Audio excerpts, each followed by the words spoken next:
something someone said, but you never ever say who said it, right? So that's the tent. We're in this tent here. What's your bottleneck, your pain point, that wish list you could ask Santa Claus?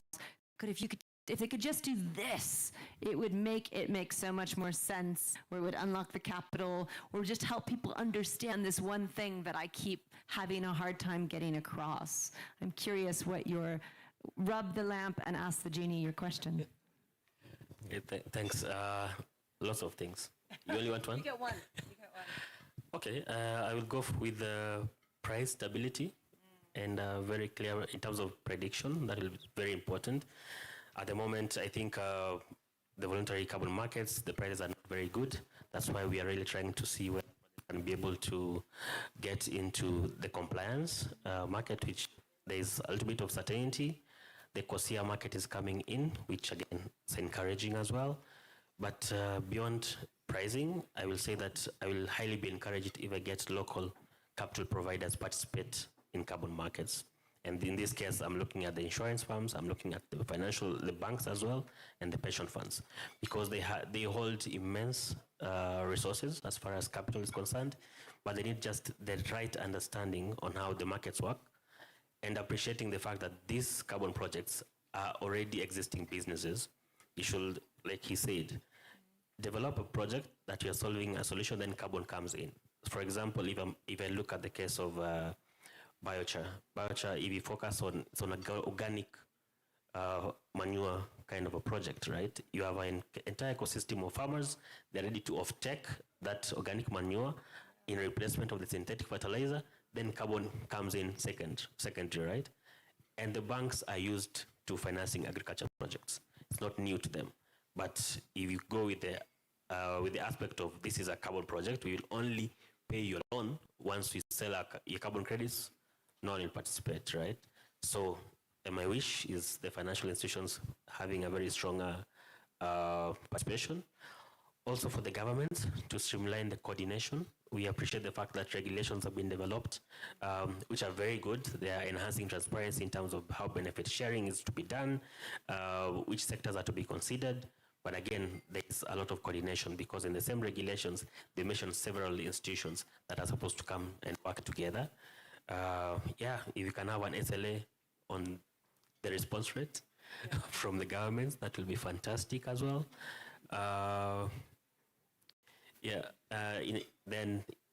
This is your third wish. Okay, go ahead. Oh, this was only one, You can have right? one more. You can have it. Go for it. Okay. The last one will be more of getting our local developers access the investor base in Global North, right? I think local developers are having it rough, if I can use that, because of the high cost in terms of accessing possible buyers. That's why we try to come in and bridge that gap. But again, yeah, it's still quite difficult for them. It is. And a ton of carbon offset, as in it didn't go into our atmosphere, made in Europe, and a ton of carbon that didn't go into our atmosphere, made in Africa. There should be no difference. But there's a lot of perception around that, and it changes the pricing. And for us in the Global South, that is really frustrating. You're quite right. I like your point around we need more domestic consumption of carbon credits. We need our pension funds investing into it and things, and not just exporting it to usually the Global North, right? So that's an interesting point as well. Yeah.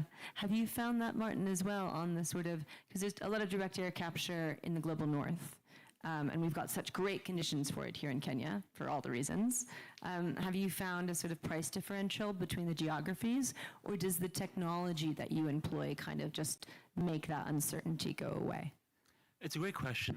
And to be clear, like our business model for now is entirely export focused. So again, back to the coffee equivalent from earlier. And again, the buyers that we have are sort of 2/3 in Europe, while 1/3 in the US. And again, I would want to see, I think, more global, so like local investment into the sector. I do think it is right that Global North countries pay their fair share for carbon emissions that essentially they mostly cause and Kenya didn't so much cause. So I do think it is right in some ways that the main buyer pool for carbon credits would be in the Global North.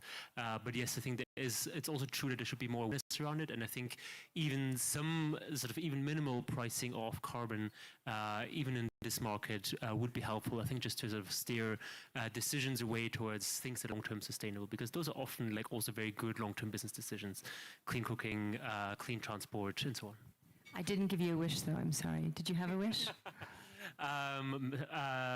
One, and that is a sort of public awareness of durability. And that doesn't mean that durability of carbon removal is the be-all and end-all, but just to be clear what I mean, emissions stay in the atmosphere for thousands of years. And that also means that in a net zero world, at least, all the remaining emissions would have to be sort of like offset by like durable carbon removals that essentially create a net zero impact on the atmosphere. Of course, it's not something that we can sort of go to from today to tomorrow, and I do think there needs to be like a gradual transition in how that net zero comes about, and I think carbon removal technologies, like what we're developing at Octavia, have a big role to play there. And again, that doesn't mean that durability needs to be all that people buy today. It very rarely is, but I think an appreciation of its role and its sort of like growing role and importance over time, I think would be sort of like a good first start for us. That's a great point. Thanks. Dennis, what's your wish? Okay, my wish, I'll start by explaining first that I don't know whether people know we don't have a local auditor, a VVB. We don't, no. They have local representatives, but we don't, I don't think even in Africa we do have one. If there is one, it might be new. So I think the first thing that my biggest wish really is on the knowledge creation platform. We need to, we are not short of scholars in Africa. We need to have our own local auditors who are able to audit projects in the African context. And I'm not being biased if we have anyone from Vera or Gold Standard here, but I feel that those standards were made for projects outside Africa. Yep. So we need to localize, first of all, the standards by having local auditors. And then we need to also upskill our graduates from the university level to be able to participate in carbon projects. In our own capacity as Green Voyage, we have tried to speak to a couple of local universities to try and introduce professional programs within their curricula, where graduates could actually upskill themselves. An environmental science graduate could easily upskill themselves and easily blend into the carbon market. Thanks. Yeah, thanks, my fellow Dennis, for that. Yeah, I completely agree with you in terms of the localization of international standards, because I've seen previously how that has excluded certain projects that have tick all the boxes, integrity, and everything is just because they don't comply with international standards. My wish would be for governments, Africa International, to act as market enablers in the carbon space as opposed to gatekeepers. So Africa is at a unique position right now, especially as we're shifting towards compliance market as a supplier of high integrity carbon credits. It comes with its own risks, but also opportunities, especially for the government to participate in that space in its own unique way. But I would say the opportunities to help the sector to really thrive and scale, and not to deter it. So to really participate in a way that helps the localization of that commodity, which is a carbon, as an international asset, but also to spur the growth and the maturity of the sector, especially in Africa, as we are now positioning Africa as one of the biggest suppliers of ITMOs. So without governments in their participation as enablers, we will miss a critical part of it. It's huge. And so ITMOs is a type of carbon credit. It's an international transferred mitigation outcome. It's basically when it's made here, but Kenya's government doesn't claim it against their promises, they allow the person who created it to sell it to someone outside of the country. So some are for here for Kenya and some are for sale. And that's what this compliance market thing is. This is what the LOA, the acronym you hear in the news, letter of authorization, this is about the ITMO stuff. So I'm going to follow up by saying my wish is that I've heard really good feedback from government of Kenya on wanting very high quality carbon, like we have very high quality coffee, right? We've got several companies who have gotten to the point that they're going to get their LOA. And from the investor side, what I hear a lot right now is sucking their teeth. Do you really think Kenya will ever issue an LOA? And it is a matter of when, not if. But the sooner they issue at least one, it will, quality, but they need to issue one. That conversation will go away, and the capital will start flowing back into companies in Kenya whose part of their capital stack is carbon. But in the meantime, you know, they need to prove that Kenya is investable in the green economy. And one authorized LOA of high quality is really going to unlock those floodgates and put those doubts to rest. So I'm really we're all nodding, we're really looking forward to getting one LOA out there in the press, and then we can move on with the conversations on investors. It's, you know, is it if or when? No, it's definitely when. See my genie wish. I'd like to open it up to you, or I don't know what the format is. Do we have questions from the audience? Anyone want to bring any burning, even just explanations of any of what we've talked about up here? I have a question if nobody else. Go for it. Keen to ask you a question, Jordi, and of course anyone else here in the panel. I think this is an interesting question. What do we see as the relative importance of the voluntary carbon markets versus the compliance carbon markets for scale of, again, the Kenyan carbon sector, if you like? What do I think is, or what do we all think is? What anyone thinks it is, I don't know. Like, who do you think it is? I mean, the compliance markets essentially are you jump through a lot more hoops, and you have a buyer who wants to ensure it's really high quality carbon. And then that has to be authorized by the host country government, like we were just discussing. And that's the compliance markets. And the voluntary markets in the past have been more like when you go and buy an airline ticket and they say, do you want to add $5 to the cost of your ticket to plant a tree somewhere? You don't quite know if that tree was ever really planted and who's checking, right? But you think you're doing maybe a good thing, but because you can't really prove it, they're only going to charge you $5 for that. If you can really, really prove it, then you can charge more for that. And that tends to come under the things of the compliance market because there's a lot more scrutiny in that. So is there a role for the voluntary market moving forward? It's kind of like saying, is there a role for lower quality carbon? I mean, I kind of tend to conflate those, and maybe I'm wrong in saying that. We've sold all of our past 4 vintages on the voluntary market at a record-breaking $35 a ton, when most cook stove credits go for $5 to $10 a ton, because we can prove it. So there's certainly buyers on the voluntary market who are looking for quality, but then they have to figure out how it's measured, and are there ratings agencies and all, you know. So I mean, there's always the voluntary market. But I think what's happening now is the applications for authorizations from African governments are far more than the credits they're willing to issue. So you're getting people voluntary market credits, kind of like if you're a coffee grower, but you don't know who's going to buy your coffee at the end of the season. They make the credits, so to speak, but they don't even have a buyer yet, and they're looking for letters of authorization. Then you have people who do have buyers, and you know, there's different qualities. I think it can make it quite confusing and slow things down on the government side. So I don't know. I mean, would I do away with a voluntary market? I don't think you can. That's the whole point. It's voluntary. But I think it would help to shape the government strategy more if they were quite clear what's going to be allowed through the voluntary market, what's going to be allowed through the compliance market, because I think that would help developers really decide how much they want to put into their strategy, because proving things costs money. Data costs money, right? And if it's going to pay off because you get a higher price, great, you know, but if you don't know what they're leaning towards on their authorizations, it's hard to know kind of as a business how provable you need to make your carbon credits. So yeah, the voluntary market is an interesting question. Let me chime in on that. So in my space, I see the voluntary markets being phased out completely.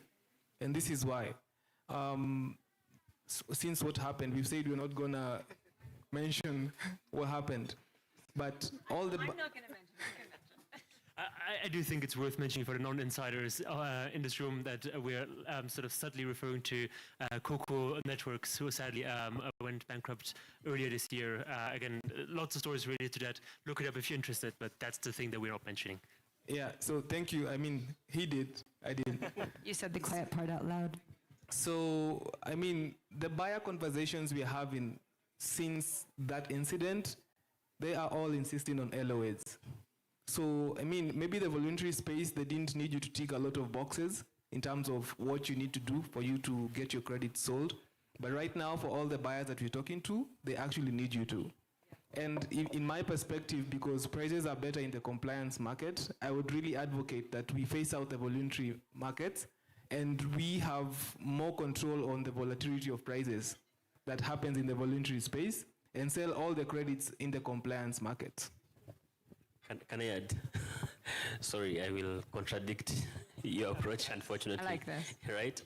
Because if you look at some of the technologies, I think earlier on we just threw a question to you in terms of what the kind of price that you're getting for your project, right? That price will not get it at compliance market. Yeah, yeah. The biochar prices of 200 USD per ton, you'll not get those ones on compliance market, right? It's voluntary market. We have seen recently the World Bank has just structured $120 million bond for South Africa, with 25 million of it going to the restoration of degraded lands. So it's an outcome-based bond, and the restoration they are using Speakboom. This is the succulent plant, and Amazon has procured 10 years of those carbon removals. Again, that's a voluntary market as well. So these two markets should be able to coexist to some extent, and also there are also some let me say personal individuals or even specific institutions, not big ones but small ones, who want to invest or want to decarbonize or offset. They can't easily offset in the compliance market. They'll go to the voluntary market. The only thing I will say is that the voluntary market, you have to enhance the integrity of it, either leveraging more on, for example, ICVCM principles. And the beauty is that on the net zero part, the likes of VCMI, they put the claims code where they're guiding as well as those corporates who want to claim that they're really offsetting. How are they doing it, right? So I will say the two markets should work in harmony. They're almost converging, but again, I can't really say you wish away voluntary carbon markets. Yeah.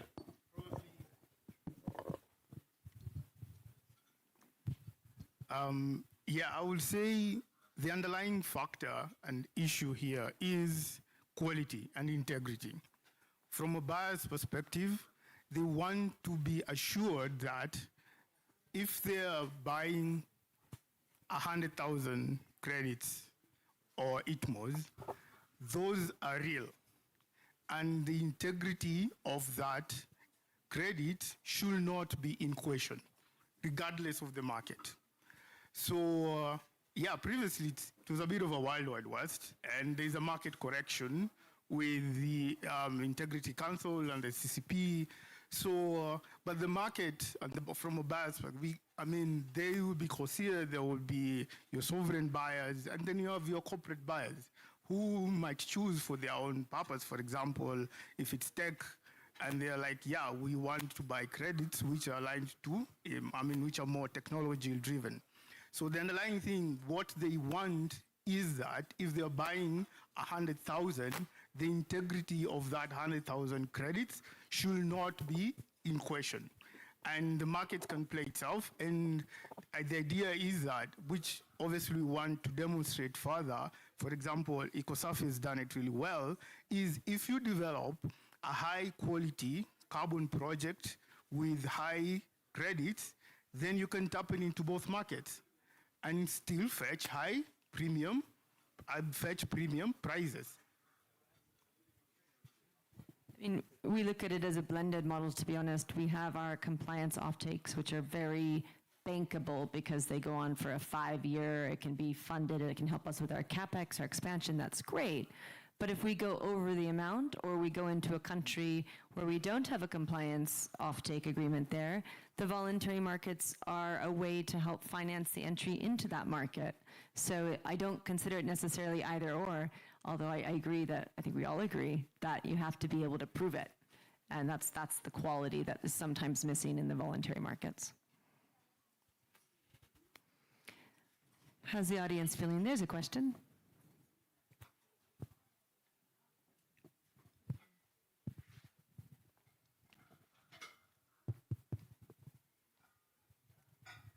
Hello, I'm Serge from Senegal. Used to be an operator in social business in the water company. My question is, what would it take to build a local auditing firm for the carbon market? So local standards, VVB kind of. Not on the local standards, but that will be useful for you to sell the credit internationally, but with having a local company. A local company, sorry, to create the credit or to verify the credit? To verify. Okay, what would it take for a verification bureau? Yes. Okay, so there are these global standards. Some of them are called gold standards, some of them are called Vera, and it's like an accountancy firm, an audit firm, right? And you have to hire one of them that is accredited by one of these standards you've signed up to come every year and say, yes, they're still producing carbon in a way that has integrity. But none of them are based in Africa, to your point. Ours come from India and Switzerland, and they fly over here, and they don't really know this market, but none of them are here, which is a great point. Why not? Even if the standards are set abroad, the verification bureau could be based here that are, approved by them. So what would it take to have that kind of verification bureau?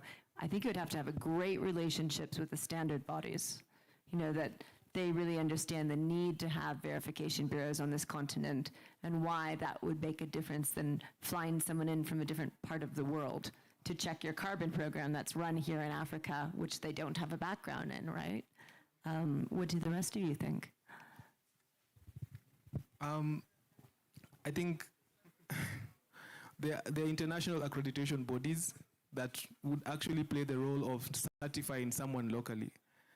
No one has been bold enough to start because of the many systemic challenges that you would face for you to establish your own accreditation body here, and also to the credibility that it would take for you to get there. So I feel like all the stakeholders involved, from KENAS, the Kenya National Accreditation Services, that's in the Kenyan context, to the government itself, the Special Envoy of Climate Change, everyone should get involved and kind of try and set this up.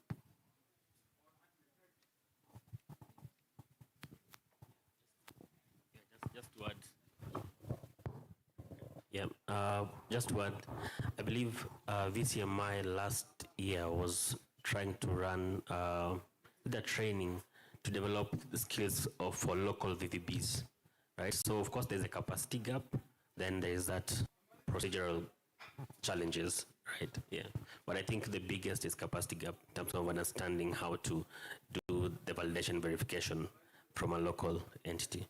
Yeah. Do we have any additional questions from the audience? Oh, lady in green.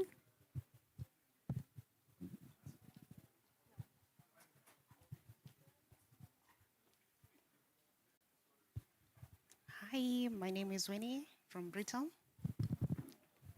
Winnie from Britain. Britain, great. Yeah, I have a risk question. With African carbon credits often selling at a lower price than global ones, how can robust risk management and insurance help boost the perceived integrity and value of these credits for international buyers? So what's the role of insurance in boosting the price of the credits abroad? To protect the risk. To protect the risk for the buyers? Yeah, from the buyers. Interesting. Gosh, it sounds like a question you should be answering for us. Yeah. What's your experience on the insurance side of things? Happy to have a crack at that.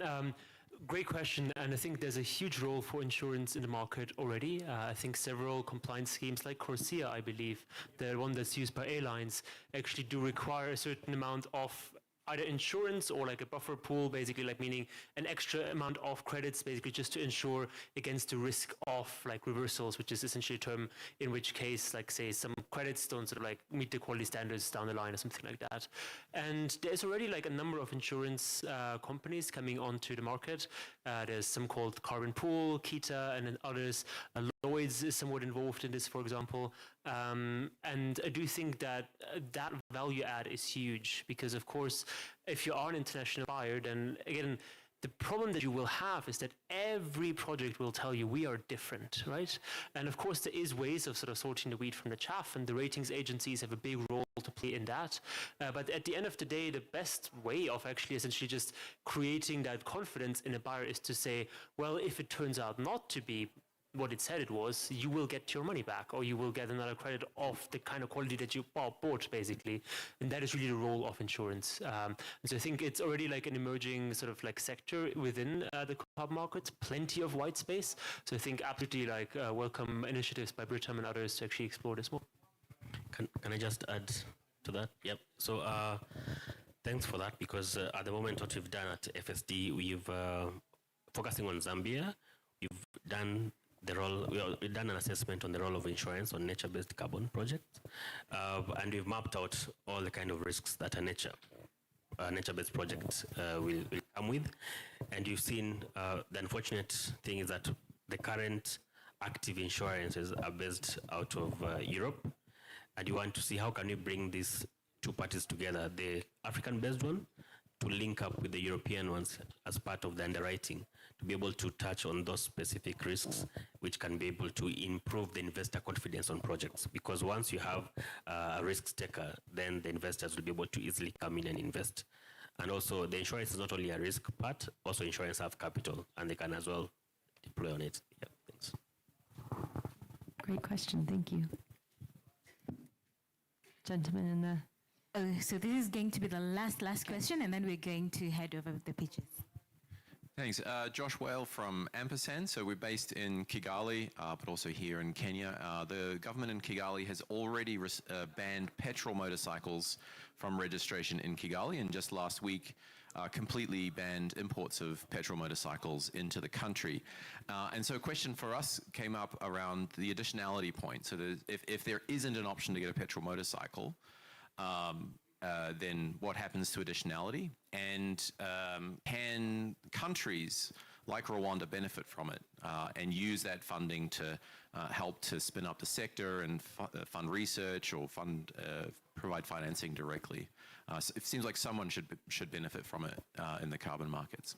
It's a good question, and for those of you who are less familiar, many carbon buyers, especially in the compliance market, say, would you survive if we didn't buy your carbon? Because if you would, it's not additional and we're not going to buy your carbon.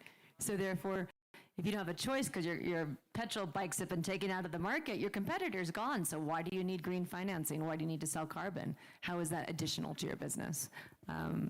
Really, I didn't know that. That's super cool. Plus, I've got one of your bikes. So. If I can add to it quickly, like I think it is a generally hard question, especially again in this type of venue, like for VCs to sort of fund carbon-based businesses, basically, or businesses that rely on carbon revenue to some extent, because I think everyone wants to think of like carbon as the cherry on top, basically, right? Everyone will tell you, oh, my business is great, but guess what? Like with carbon, it's amazing. But that's not really how carbon markets work. If something is profitable without the credit, then it shouldn't be allowed to issue credit, or at the very least, like it will likely be a bad credit.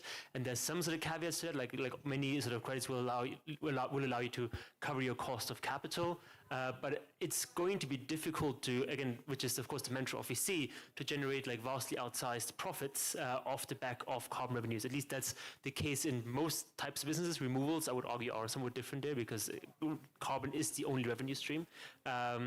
But yeah, it's a big challenge, and I guess like as long as there is petrol motorbikes to displace in Rwanda, I think you might still have a decent shot, and I think you should definitely try. But yeah, I do think that like that is the inherent difficulty of many things. Like it's unlikely you'll be buying a yacht off the carbon revenue, at least if you're sort of in the reduction and avoidance space, if that makes sense. Anything else?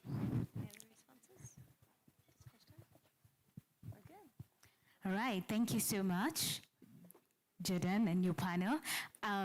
Let's give them a round of applause. That was such an insightful panel. Maybe you can just stand before the tables for our group photo as we bring the chairs down. That was nice. Thank you very much. And for the rest of us, I'd like us to play a game. It's not quite technical. I'm going to give cues of numbers, that is number 1, 2, and 3 in a story, okay? So if I say 1 or anything that feels like 1, it could be ones, it could be 11, it could be something that shows this is 1. You'll do this with your right hand. So let's all do this. Make sure you also have a neighbor. Yeah.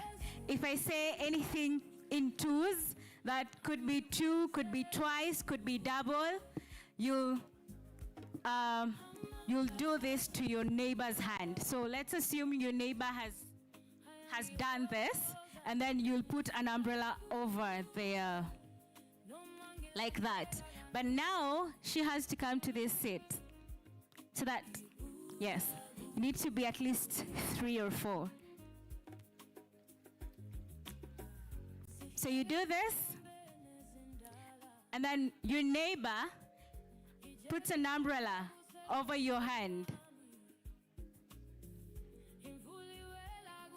And then if I say anything in threes, it could be 3, it could be thrice, it could be 300. You'll try to catch your neighbor's finger. So you can try to catch your neighbor's finger, but don't get caught. Right? Right? Have you gotten the drill? So I'm going to give a story. Once upon a time,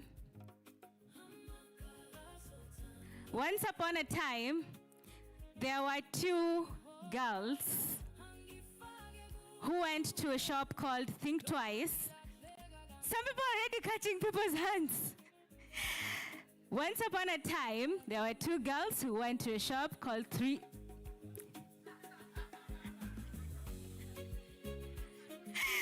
Well, some people have been caught, some people are still trying. So let's start again. Let's do one more round. Yesterday, we went to one event, and we met 2 people who have attended 300 events in this year. Some people are actually fighting at the back. Anyway, thank you for that. That opens our next session for us. We have the pre-seed pitch track 2, and we have a judge, and we have a panel of judges. I can see Judge Aliyah is back. So welcome back, Judge Aliyah. A round of applause to her. She's the business development strategist, Cargo OS. We also have Aida Mwanga. She's also in the house as a judge, investment associate, Acumen Resilient Agriculture Fund. A round of applause for her. We have Shivni, investment analyst, Catapult. So a round of applause for her too. And last but not least, we have Jacqueline Iminza, the Director of Strategy Operations, Igasi Tech. A round of applause for her too. So, the first startup to pitch for us today is Waste Loop. So a representative from Waste Loop, kindly make your way to the stage. Remember, you have 5 minutes for presentation and 2 minutes for the questions from the judges.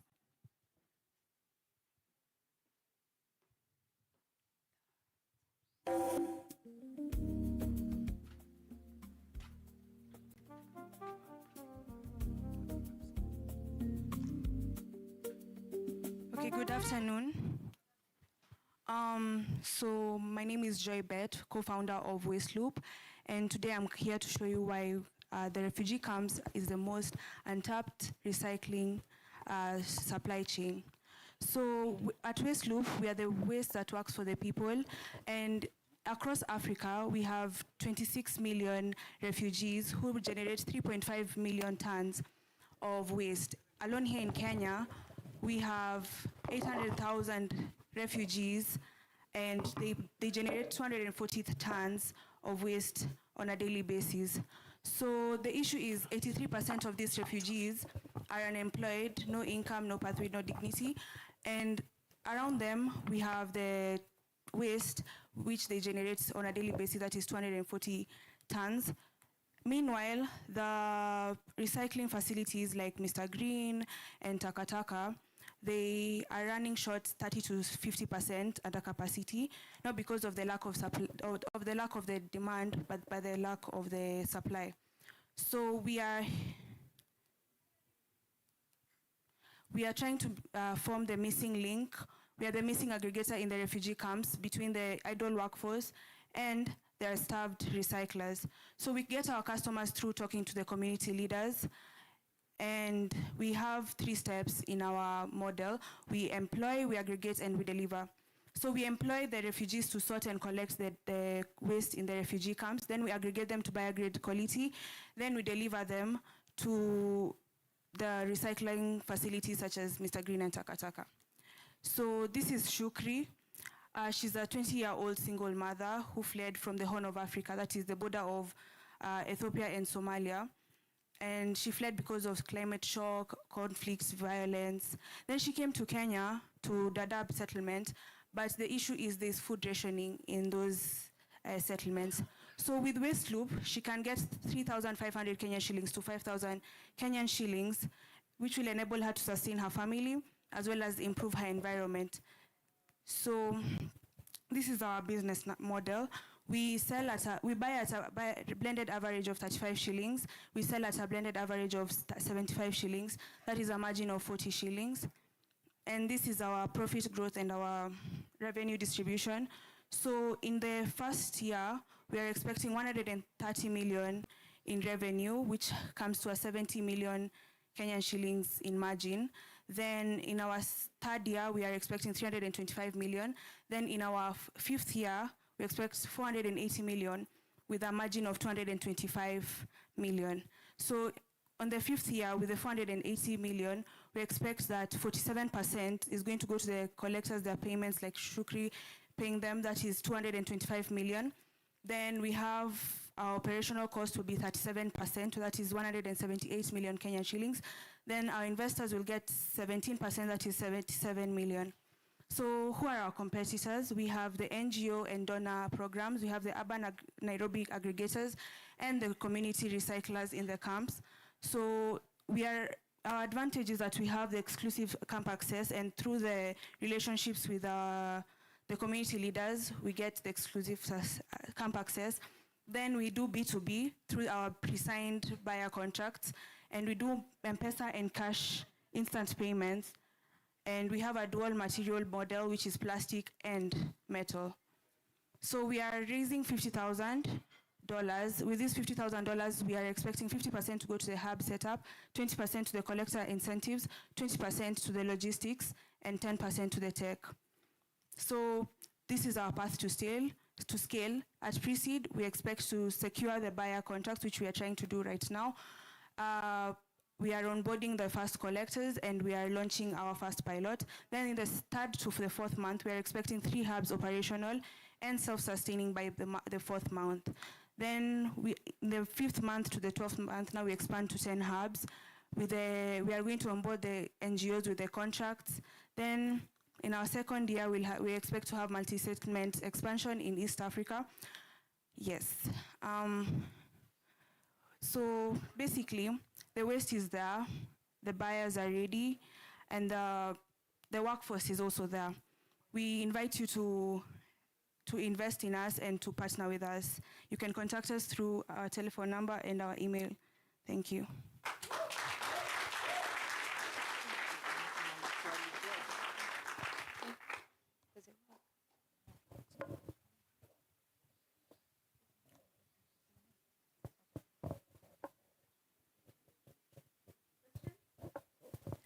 How long does it take you to train the refugees, and what does the training program look like? Okay, so it will take around 2 to 3 weeks, and we're going to train through. Okay, we're going to go to the community leaders who are going to get us the refugees. Then we're going to train them personally for the first batch. Then we're going to have hub managers who are going to now train the other refugees. How long does that take? 2 to 3 weeks. Okay. I wanted to understand on the logistics side, who pays for the transport of the waste? You also mentioned something about having exclusive access to the camps. What prevents any other bigger company from coming and taking over once you prove that particular market works? Okay, can you repeat the first question? The logistics question. The logistics. So we are going to do the logistics, the transporting. So for now, during the pre-seed and the first to the fourth month, we're going to hire vehicles so that we can transport that. Then maybe when we're self-sustaining now with our own profit margins, we're going to get the vehicles.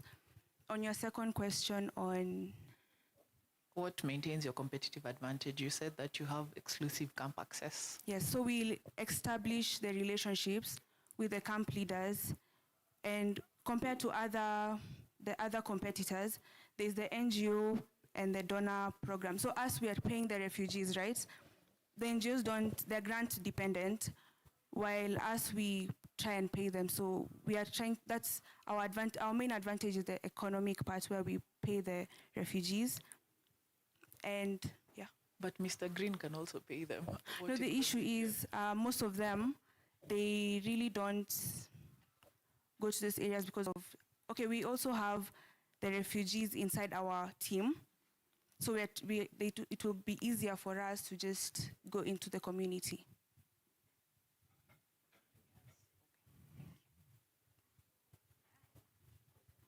Thank you. A round of applause. All right, thank you so much.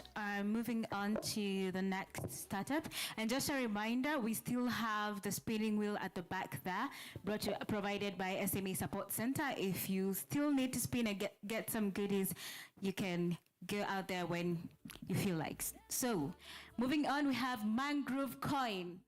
Mangrove Coin is up next. A round of applause for Mangrove Coin. Remember, 5 minutes of presentation and 2 minutes for the questions.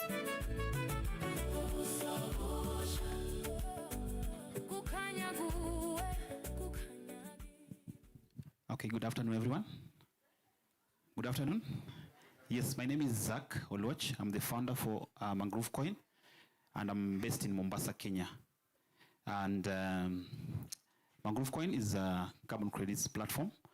And I've been in Mombasa for quite some time, and we have been participating with the community in restoration of mangroves, and also doing beach cleanups and other community activities. But in our doing, there have been a gap in the carbon climate financing. So we miss out, and more communities, they volunteer, and then they leave the work halfway without getting funded, although they don't see the sense of doing the good work. And from that observation, we were able to sit down with the local CBOs to see on how we can make these activities that they do to be able to be trusted and be able to be fundable. Because if you are not seen, then it means it didn't happen. So we are building a platform that is able to enable the community what they do to track every activity that they do. If it is mangrove planting or beach cleanups, where they go to the system and they'll be able to record their activities, and it is verified at 3 levels. 1, with the community-based organization that which they are attached to. Number 2, government bodies who normally allocate them those particular parcels of areas to work on. And then number 3, we have the independent carbon credits verifiers who come at a later stage after the trees are able to grow. So as I've mentioned, that the flow is simple. If you want to plant a tree, or you have to, you go to the field, you just geotate your location from the system. You take photos and you give the count, and then it goes to the next level where the verification will be done by the local organization or after which now the government comes through the Kenya Forest Association or Community Forest Association, like in Kenya, who do the third verification, and now your activity become authentic and can be verified and be validated. Even when an impact investor wants to come and buy you, want to invest on you as an impact investment, or later on carbon buyers can be able to easily trust that the work you have done has been verified at those particular levels. So it becomes easier for the local organization through their members, even to earn from the carbon and climate finance. So we basically serve communities and CBOs. We also serve companies who are impacting corporates, and also we do investors, or those who are doing carbon offsetting, and also those who are doing impact investment. So they use the dashboards to be able to have a look and be able to generate even reports from their participation with the community. So if you identify maybe you're working with a few organizations in Africa, you can be able to look at the map and be able to see we have worked with this, we have planted this number of trees, or we have been able to offset this number of carbon from the platform, because already it will be lining up with the verification levels that are required from the local level. So we are using smart contract, that is blockchain. After all the verification is done, we convert your activity into immutable transactions that anybody can be able to view, so that it avoids double counting, and also it avoids the scenario where there's the greenwashing. Also, our last AfricArena, we were awarded by Silicon Overdrive some credits on AWS. So our system is tight and is secure, and is able to contain data that is required for these verification levels, and also for the community. And also we have partnered with several organizations which we have signed MOUs with. That includes local organizations, CBOs, and also we have one called Akili Green, who are doing sustainability. If you have a project that you want to become unrelated, then they can be able to assist you. So we are working with them on that. So our model will be transaction. First of all, is on the onboarding of your project into the system, where we're working also with other partners that can be able to come and assist you. So we are going to have a small onboarding fee for that. And also, if you have a carbon credits that you want to onboard, like in Kenya now, you have to go through the government, where we, after it has been approved by the government, we inject into the system, and then it is broken down into microcredits for small buyers who can be able to award the communities who are doing the work for their sustainability, and they can buy food or even pay school fees. So ours is just to become an infrastructure layer for the work at the community level, and for the impact investors and offsetters to get credible data that they can rely and buy carbon credits, and also do impact investment. So currently we are looking for partners who we can pilot together with to use our dashboard. You can be able to even generate reports that you can share with your investors or your partners. And also we are looking for people that can, investors who can help us in, we say, sprinting of the development. And lastly, also we can be able to deploy the system and do the piloting for the next 6 months. So we are looking at around 100K to be able to help us in the print and also in the piloting. Thank you very much.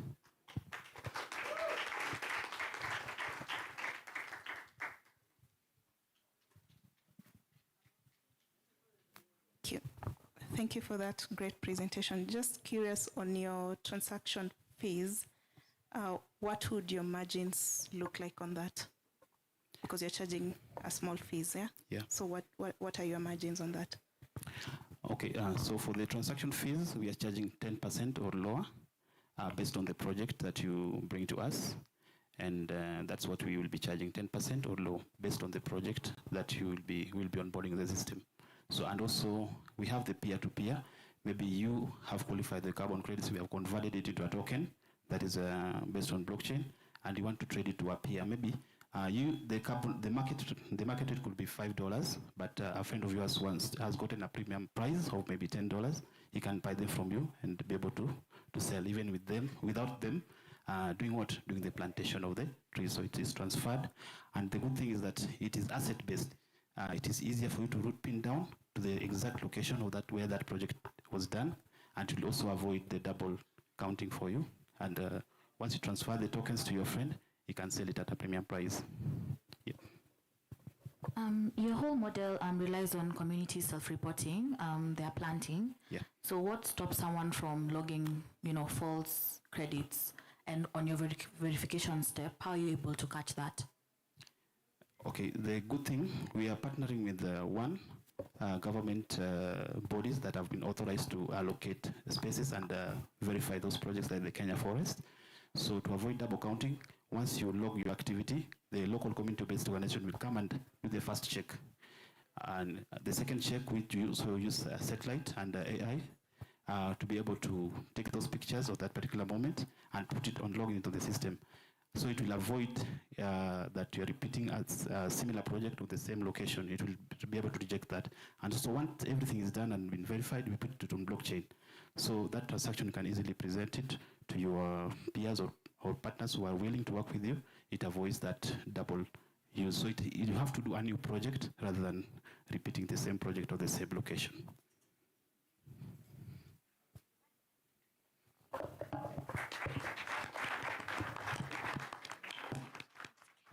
Thank you for that, Mangrove Coin.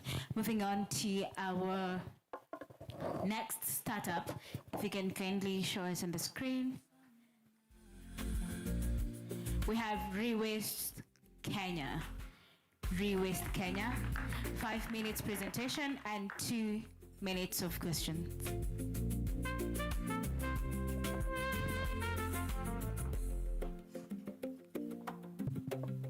Hello everyone.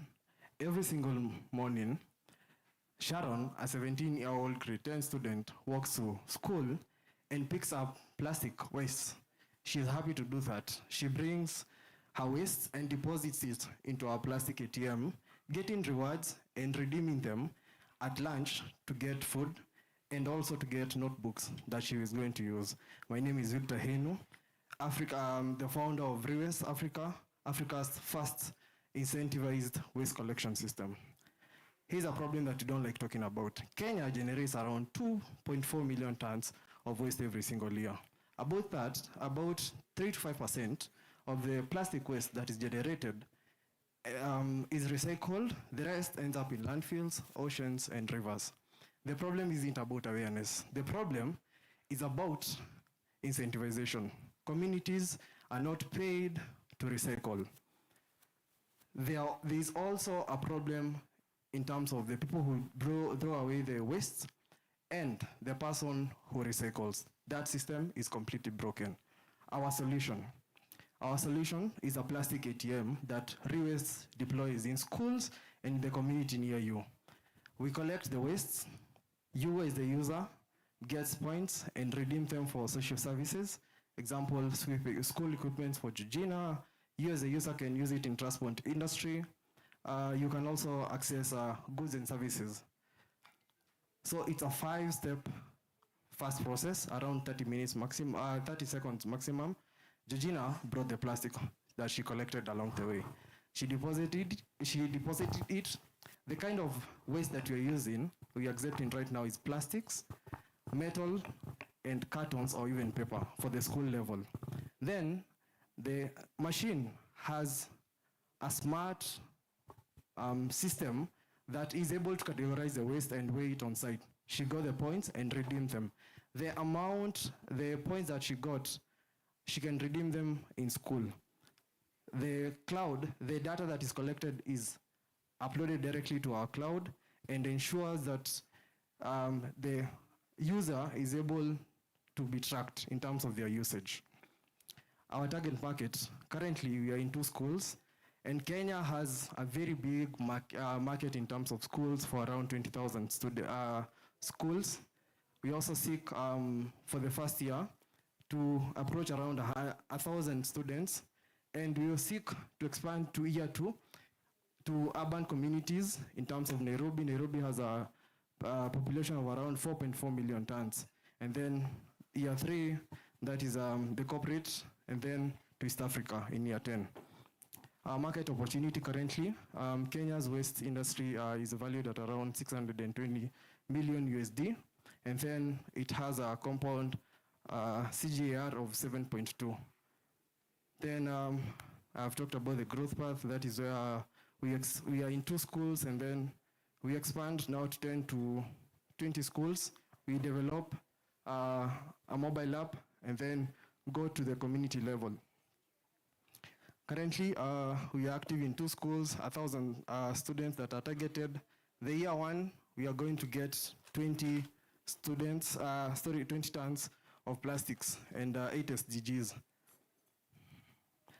This is our team, and all of us have a combined experience of around 15 years. Why us? Why the user should pick us compared to the traditional method? We incentivize, you're going to get points, it is going to track your usage, it is going to ensure that you as the user are going to access the amount of carbon that you're going to offset. We're in school, it is built in Africa, for Africans, and it is also simple for, it is based in Kenya, so that means we get to spearhead that. Our financial projection, the initial cost of investment for us, we range around 1.6 million to 3.3 million, but we will break even at year 2 with a gross profit margin of around 38%. We are raising 250K USD. Besides that, we are open for mentorship and partnership from our investors. Thank you.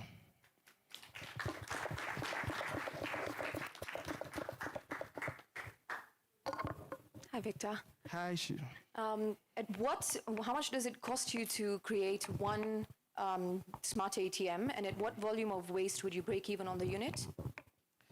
Okay, just a minute. So the setup investment, depending on the amount. So we are seeking to, example, 1 to 5 plastic ATMs. We range between, the total cost, we range between 1.5 per machine. If we produce them in large amounts, it can even go to lower than that, because we seek that plastic that we generate, we take it to the recycling company, they make the boards, so it's easier for us to make the boards, the outside boards, which break the odds even. Yeah. A follow-up question. Okay. How do you plan, since you're breaking even in year 2, which is quite an aggressive strategy, given you and Victor both also have another startup you work at, how do you plan on dividing your time between both the startups you're working at to implement this strategy? Okay, mentioning the other one is HirePack. Yeah, so for HirePack, we make biodegradable plastic out of water hyacinth. So that's something that is on the run. It doesn't need a lot of, yes, the concentration is there, but at the moment, this is a baby that is growing. So I am personally in charge of it, and Joseph is helping me out. Yes, thank you. Thanks, Victor. I have a question about the point system and the incentivization of it. Yes. How are you able to, how is Georgina able to buy books with this redeemable points? Is it 1.1 shilling, or what's the conversion, or how do you measure that? So for 50 points, she'll get 50 points per kg of plastics, 50 points for a kg of metals, and 30 points for a kg of cartons and papers. Yeah. Then she can now redeem that. We are partnering with the bookshops around Nyandarua County to give us books, but obviously we will buy it at a subsidized rate. So now she can get to redeem that at the school level. Yeah. Okay, thank you. Thank you. I know there was a lot of follow-up questions, but we can meet him on the side so that we can get better insights on the same. So moving on, we have waste to value. Waste to value. Coming up on stage. Remember, 5 minutes for the presentation and 2 minutes for the questions.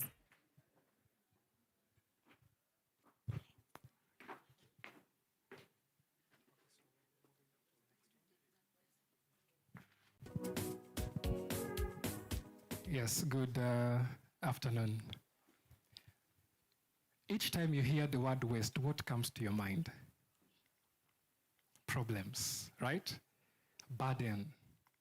But what if I tell you there's a way that we can actually monetize that problem? Is it something interesting? And I want to take you through what we do.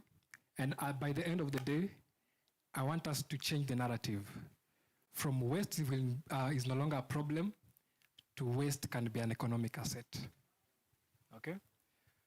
Now, when you look at the state of Nairobi, the state of our nation, too much waste is out there, but not managed. That's the bigger problem. And when waste is unmanaged, then we have other health-related issues and other problems like maybe drainage and stuff like that. The volume of waste, and as we were targeting Kakuma refugee camp, they are producing almost 184 tons of waste in a single day. You can imagine the volume. But when you come in and say, let us try to process or manage 100 tons of it, and I'm going to take you through and you'll see the outputs. It's really interesting, yeah? So what's affecting Africa is lack of infrastructure. We don't have decentralized places where we can go and sort our the waste products that we produce. And that's where we saw the opportunity as waste to value, because we were like, no, we need to sensitize everyone, and we need to change our mind and the dynamic on how we think about waste. So in a month, having close to 3,000 tons of waste, that's too much. That's too much for a community to live with. And the landfills are pretty crazy. So as waste to value, we are only targeting just a portion so that we can have a test and see how we can monetize this problem. So by only capturing 5% of this waste, let's see how we can make money from this. So as waste to value, our process is quite easy. What we do, we just collect waste. We sort it because we are capturing both the inorganic and organic waste. And then we process it, and I'll take you through the process functionality. And then we sell to the recycling companies and agribusinesses. Now, all this literally involves the community, because in as much as we want to make money, we also want to create impact. Livelihoods have to be changed, and that's what waste to value is critically doing. Okay, so we have a platform that is digitized. Now, every collection to the point of sale is captured, it is tracked, and we are doing this so that we can enhance transparency. That even as we are partnering with other companies, that they can be able to see that whatever we are doing is actually impactful. Every payment record that the people at whom we've employed is being recorded there. So we are going to have decentralized hubs in the refugee camp. And then inside the hubs, we are going to have many organizations. So what these organizations basically do is they manage the waste that are being collected by the people living in that hub, right? So once they do that, they verify, and then they bring it to the central hub, which we will have stationed there. I've talked about this. So quickly about our business model, I mentioned that we are handling both organic and inorganic waste. So for the organic waste, 60% is what is produced. It's too much, but we saw an opportunity there. We're going to use a BSF lava. What this does, it acts on organic waste and produces two outputs. One is high protein lava, which can be fed to chicken, poultry. Number two is compost fertilizer.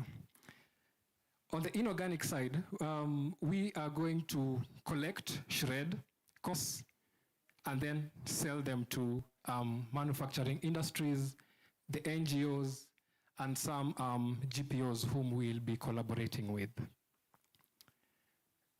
Now, the market is quite large, and as you can see, for the industrial buyers, currently the manufacturing industries are facing demand issue. They really need this waste. but as waste to value will be coming as their main supply. For the agribusinesses, every African needs to eat. There's need for food. And by providing this poultry feed and fertilizer, we believe that we will be enhancing the livelihood of people. So as I complete, this is why we win. We saw an opportunity by selling a particular volume of organic waste and inorganic waste. There's too much money to be made there. There are many lives we are changing there. Many livelihoods are being enhanced there. And why won't you be part of our journey? Thank you.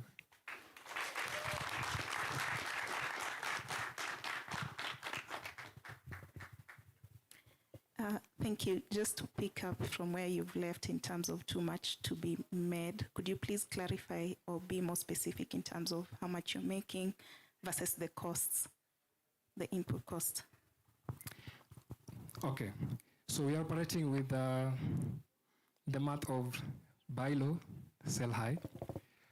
Each waste that is being brought by the members or the community, we pay them by weight. So by purchasing $0.5 per kg, that's how we do purchase this waste. And by selling them, we are selling the organic waste of $600 per ton. That is organic waste. And for inorganic waste, we are selling at $100 per ton. So when you do the conversion, that is minus the operational costs, well, we have a quite big profit margin. And who would be handling logistics in this particular system? Okay, so with logistics, Adai has mentioned, let me just take you back a little bit.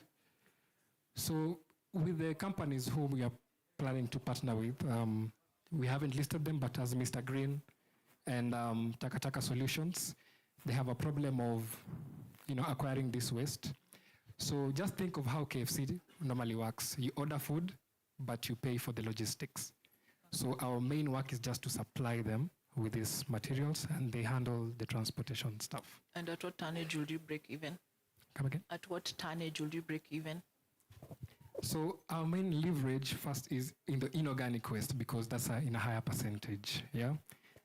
That's what actually we'll be using to make payments to the employees that we have onboarded. So when you look at the margin, when we'll be doing this logistics stuff, I understand we don't have too much profit there, but we're leveraging so much on the inorganic side, yeah. Thank you.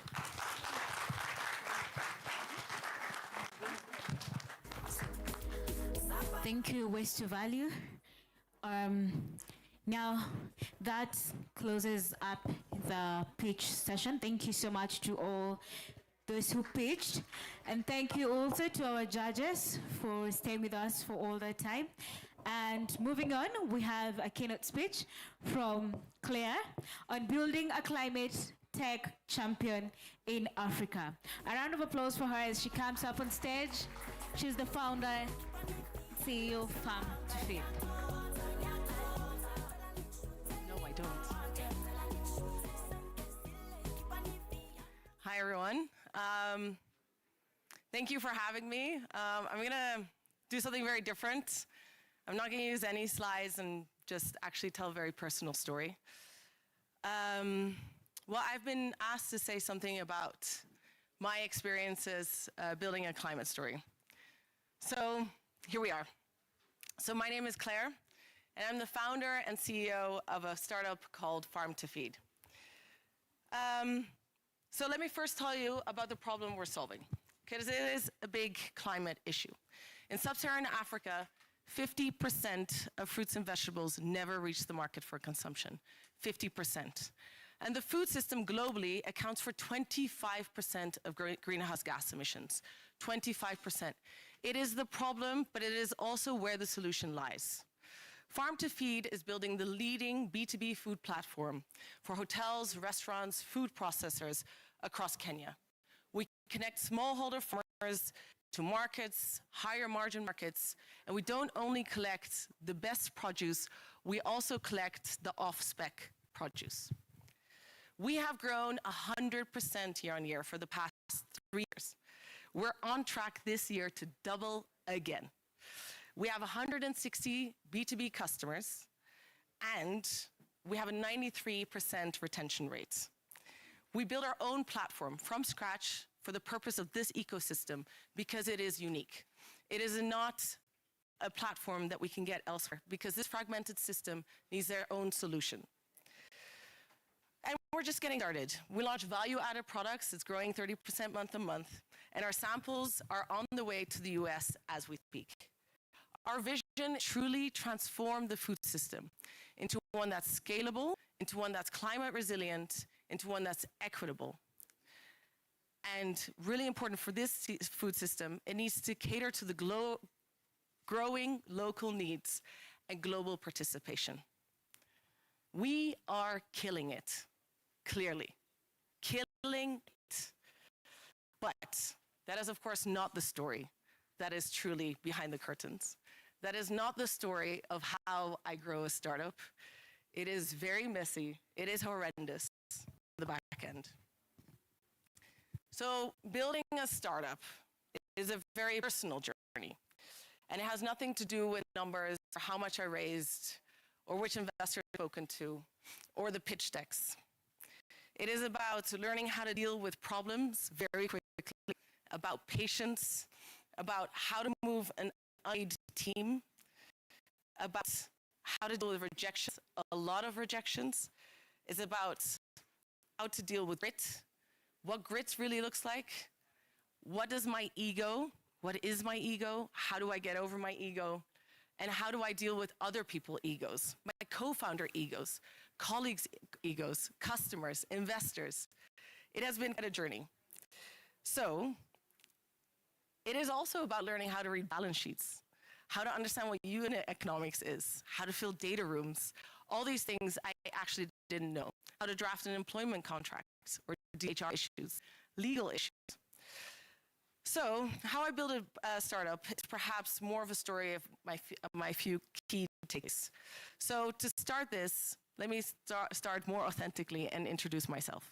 My name is Claire, and I'm the mother of 3 very young children, 2 of which I gotten when I founded this company. I was raised in Kenya, but I have Dutch heritage, and I'm actually a recovering management consultant.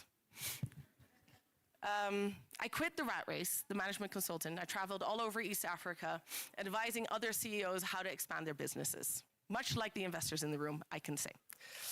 But then I took a sabbatical after getting pregnant with my 2nd child. And during the sabbatical, COVID hit. And from one day to the next, farmers lost access to markets, and people lost access to income. So I started, the day after the lockdown was announced, a GoFundMe page called Farm to Feed. The idea was simple. There was no grand vision. There was none of it, no plan. Farm to Feed, collect produce from farmers that they can't sell because of COVID, and I was going to donate it to the slums. And we actually raised much more money than I expected. So I went from 1 delivery to the week to having to do 6 deliveries a week because we were in a crisis mode. And that's how I stumbled upon this problem. I fell into it. I'm educated. I had no idea that 50% of fruits and vegetables never reach the market. I had no idea that decaying food releases methane 30 times more potent than CO2. And the truth is, I was hooked to the problem. I got obsessed with this problem. It is not an aha moment. It is not a moment where I made a business model, where I put the pros and cons, where I spoke to my husband. It was just, I was hooked to this problem that now I was solving with a charity. And in order to solve this commercially or sustainably, I needed a business. I knew that. But I did not know yet how I was going to solve it. So in May 2021, we pivoted. We made a business model to fit the solution I wanted, to solve the problem I wanted to solve. And here I learned my first lesson. I learned what grit truly looked like. I thought I knew what it was, but what it truly looked like is very different. And I had 2 co-founders from this moment. And from them, actually, I learned what it is like to be really unfazed when the shit truly hits the fan. To be unfazed when rejection number 20 comes in. To be unfazed when we get a question from an investor in a live call and you have no idea what the question means. to be unfazed when they ask, can I see your data room? And you don't know what a data room is. So I learned also to never settle for mediocreness when actually all you have is mediocreness. All you can do is with resources that are mediocre, yet you're expected to be grade A. It is hard, it is tough, it is bluffing. So they say tech companies start in garages. I can say ag companies start in living rooms filled with 2,000 kilos of onions.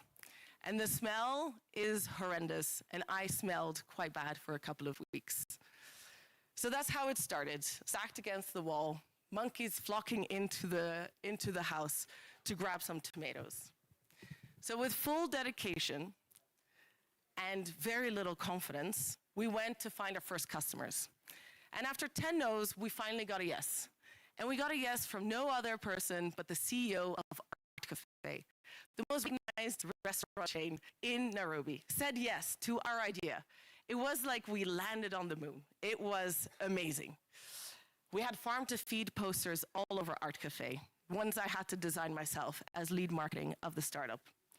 So our butternuts, tomatoes, potatoes, onions were moving. They were moving across into homes. It was very exciting.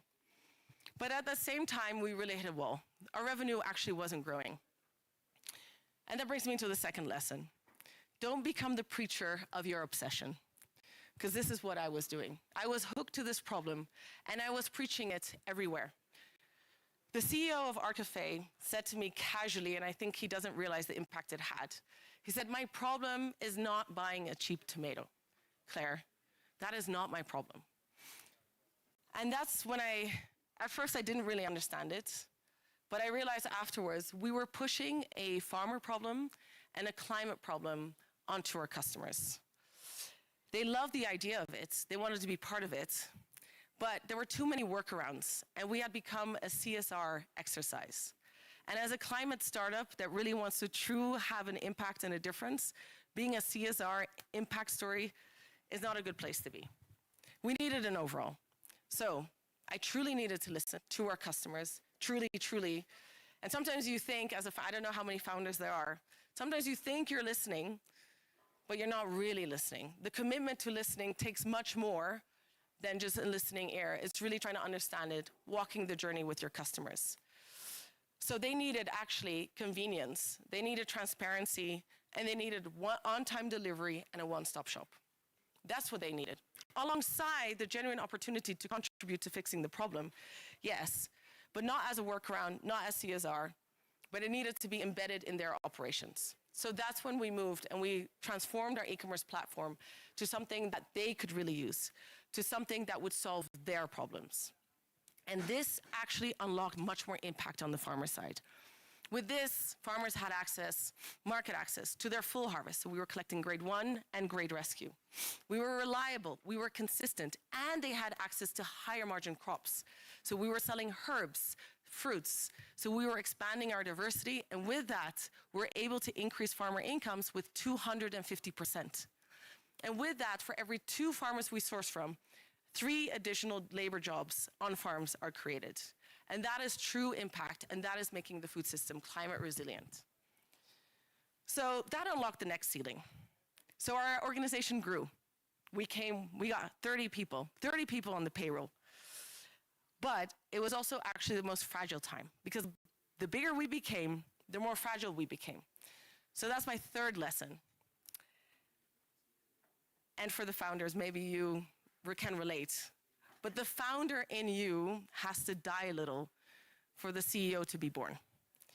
Zara and Nook had been doing everything, my co-founders, all at once, together. Every decision, every move, every tech play, we did it together.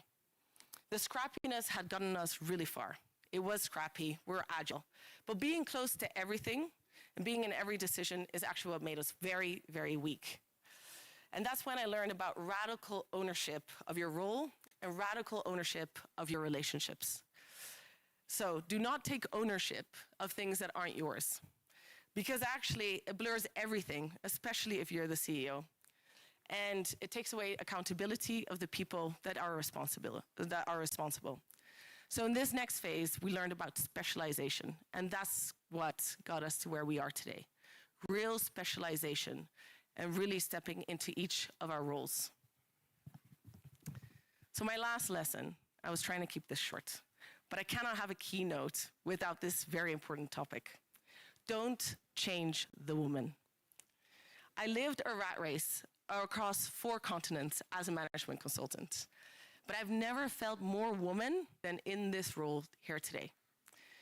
Because in every meeting, in a lot of questions, in EDs, I'm reminded of it when I step into a room. And I feel it. I feel the difference between someone asking me, how will you scale it? And what if it doesn't work? In the beginning especially, you have no track record to actually push back. You don't have the confidence to call it out. But you feel it. You know it's happening. So here are the numbers for 2024 for Africa. Female founders raised $48 million. How much did male founders raise? $2 billion. It means female founders raised 2%, less than 2%. I am a high-level person, so I always round off. But 2%, if you round that off, it's 0%. It's 0. It is almost nothing. It's negligible. I'm an engineer, it's negligible. So less than 2%. Yet women companies deliver far higher returns for investors. The numbers and the math don't add up. So we all carry biases. I carry biases, and we have to admit to all our biases. I think that's really important. So I'm not here to point numbers, but if we can recognize the biases within us. So, and I'm also saying, in this room, we also have the power to change that 0%. We in this room are the people who are in control of it. So to founders and investors, my ask is, can we be bolder to speak about this? And not on panels where everyone agrees with this statement, like I'm doing here today. We all agree it, we know it. But can we be bolder to talk about it in the rooms where it is happening, behind the closed doors? Can we call each other out? Can we give feedback without being defensive or attacking? But this is something we need to start speaking about. Because one honest conversation will do much more than all the diversity reports that we keep on reading about, than all the LinkedIn reports that we keep seeing. It starts with having the conversation and having an honest calling out of when it is happening. So when I first started my journey, I was actually told to be more aggressive and to inflate my numbers. My friends do laugh because I'm quite a bold person in general, but that's what I was told. But remember my pitch when I first started this speech. My pitch was punchy, it was sharp, but had no humanity. And I think my real story of the living room with onions, of a mother of 3, of a different kind of leadership, of vulnerability, is just as investable. So can we cherish it? We don't need to fix it.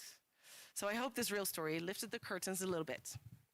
So on a parting note, I guess my takeaways of this journey is follow what you can't stop thinking about. Don't preach about your obsession. The founder in you has to die a little bit. Step fully into what you want to be, and don't change the woman, change the lens. Thank you.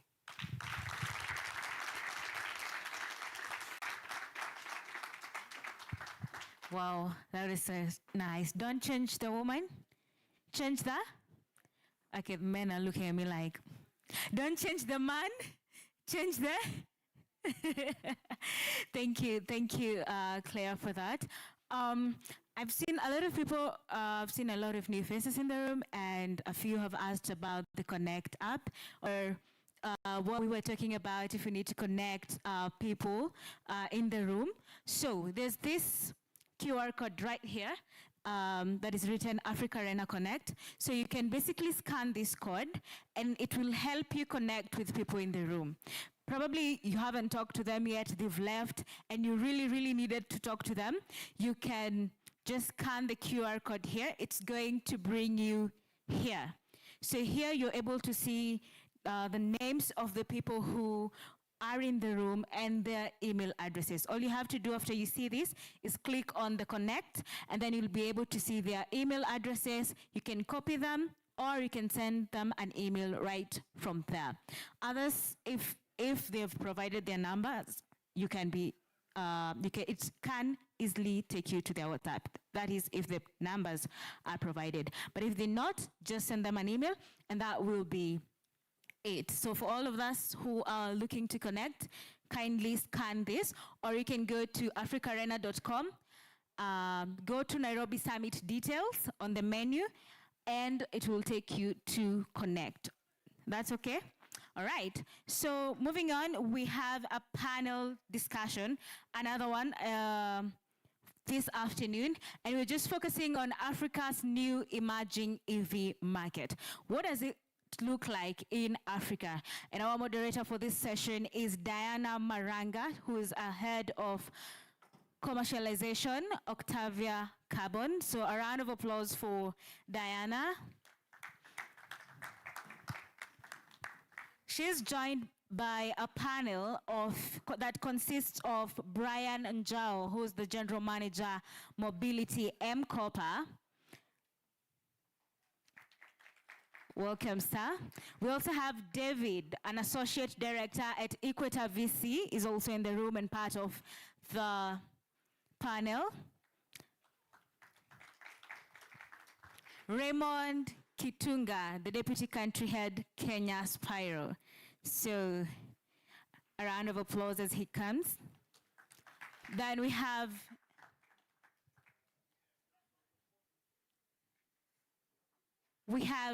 Damilola Olo Kesusi, co-founder and CEO, Shattlers. Welcome, and take us off, Diana. Okay, good afternoon, everyone. Good afternoon, everyone. I hope we're alive. I hope we're awake. Wrapping up at the end of the day, so I hope we have enough energy to push through. So I'm going to be the moderator of this panel, and I think it's no secret that Africa's EV market has really grown and accelerated in the past 5 to 10 years. I think it's evident by the roads and our use cases and what works, what doesn't.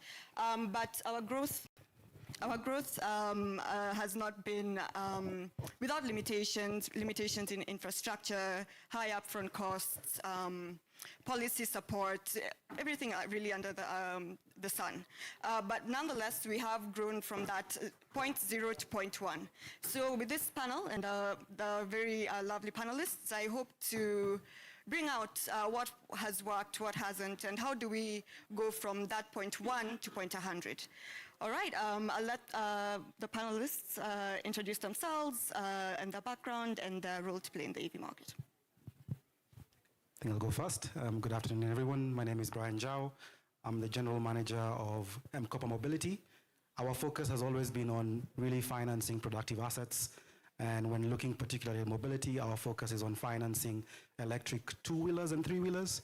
Our view has always been that if you look at electrification on a mobility level in Africa, it will be largely driven by a commercial anchor rather than a private anchor. And if you look at the border sector in particular, that's your single most useful economic entity. And we have about 31 million borders across Africa, which gives you an addressable market that can really benefit from moving to electric mobility by virtue of the fact that they're saving money every single day. So our focus is to put these assets at the hands of our customers and ensure that over the duration of the period and beyond, that they're able to actually live the dream of earning more money every single day. Hi, everyone. My name is David Longden. I'm an associate director on the investment team at Equator VC, which is a climate-focused venture capital fund that invests in seed and Series A stage startups across the continent. We invest across climate themes, but have developed specific thesis in the areas of renewable energy, agriculture, and mobility. It's a pleasure to be here. Okay, hi, my name is Dami. So at Shattlers, we provide a scheduled mass transit solution to companies and professionals.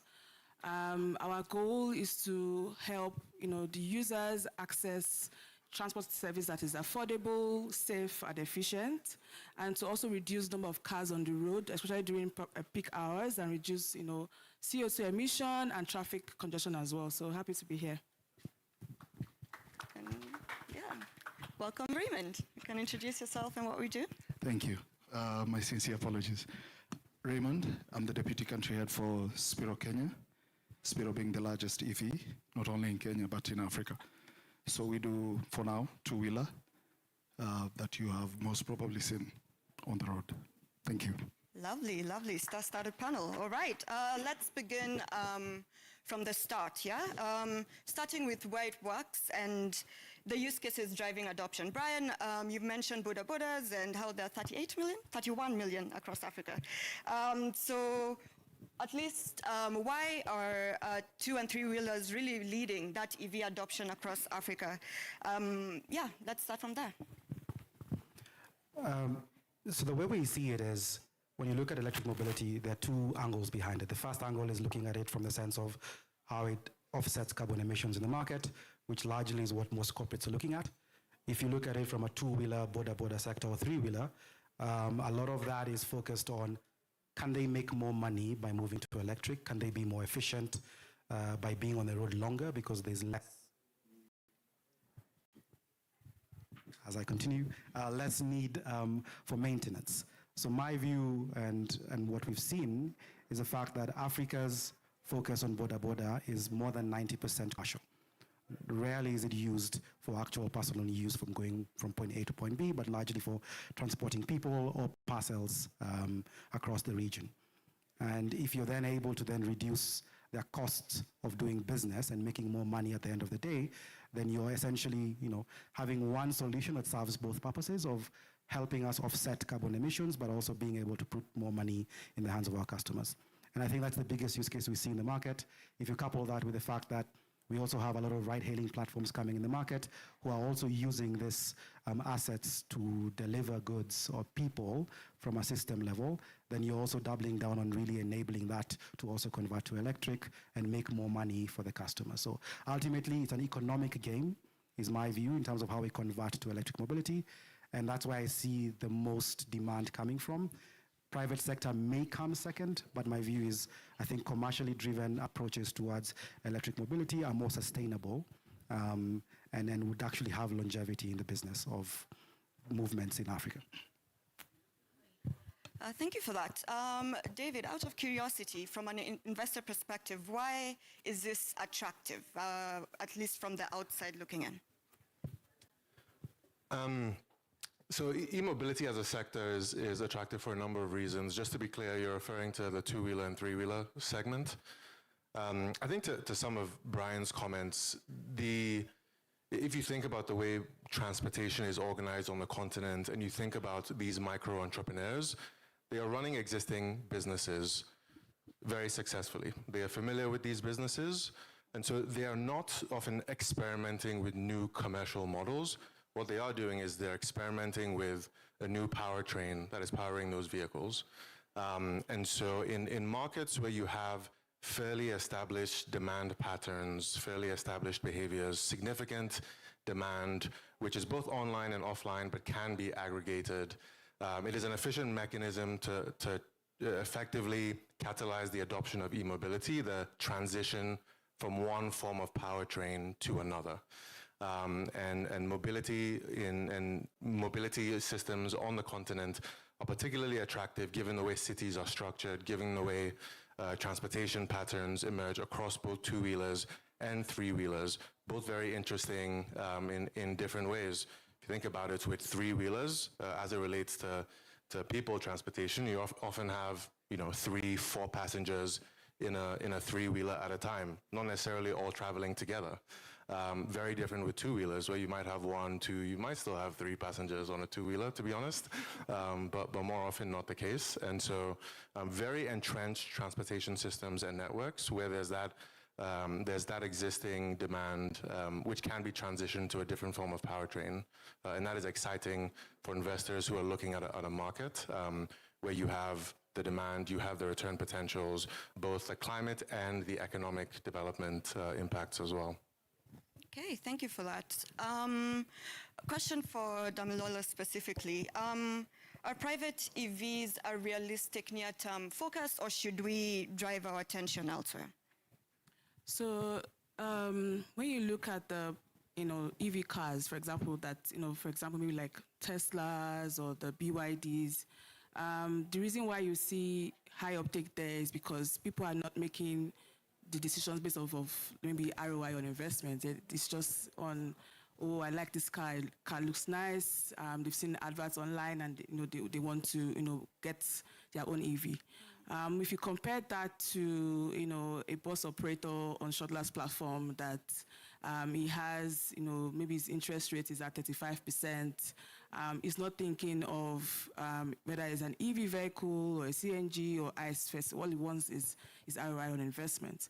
And so, yes, you see high uptake there in privately owned cars because of the barrier to entry, which is different from both cases. But for the commercial operators, they will think of what interest rates can they get to access this kind of vehicles first. What is the technology even ready enough for mass transit, like buses that have like 33 seats.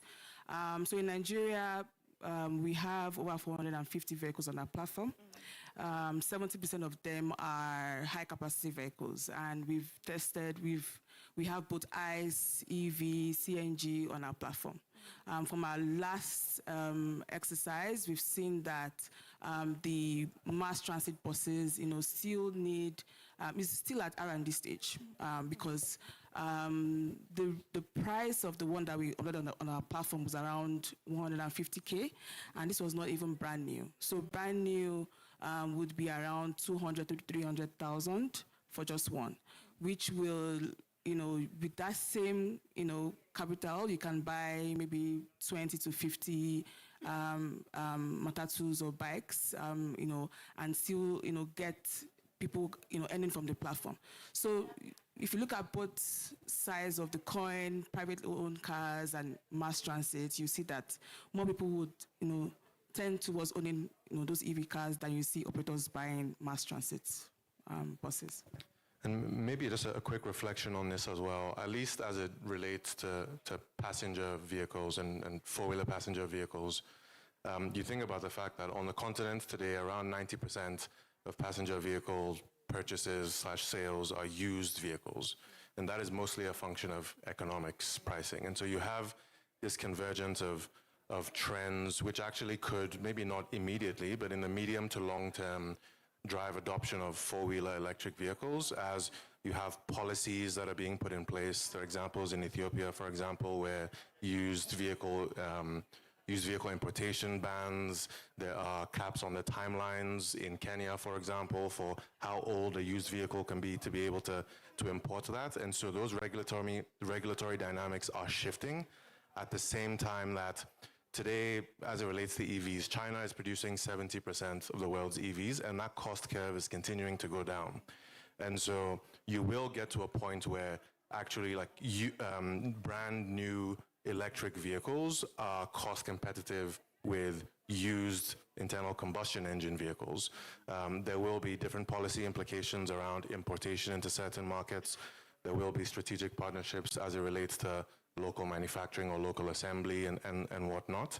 But the trends are moving in a direction that electric vehicles will become relevant, in the medium to long term on the continent. Thank you. Super useful insight. I mentioned earlier that there are certain infrastructure limitations that that really curb the fast acceleration of EVs in Africa. So I'd like to ask you, Raymond, a little silent over there, should the ecosystem converge around one energy approach or technology? Think battery swapping, decentralized charging, solar-powered solutions, everything under the sun. I'd like your comment on that. So I think, first of all, it's what Brian has said, 91% is commercially used. Yeah. So it doesn't matter whether you are in Nairobi, Kenya, or you're in Lagos. Chances are you are part of that 91%. And the other trait is you will want to be on the road as long as you can be. So in terms of which service is the most ideal, so far, anybody who is either doing the home charging or battery as a service will have their own data. Yeah. However, this is Africa.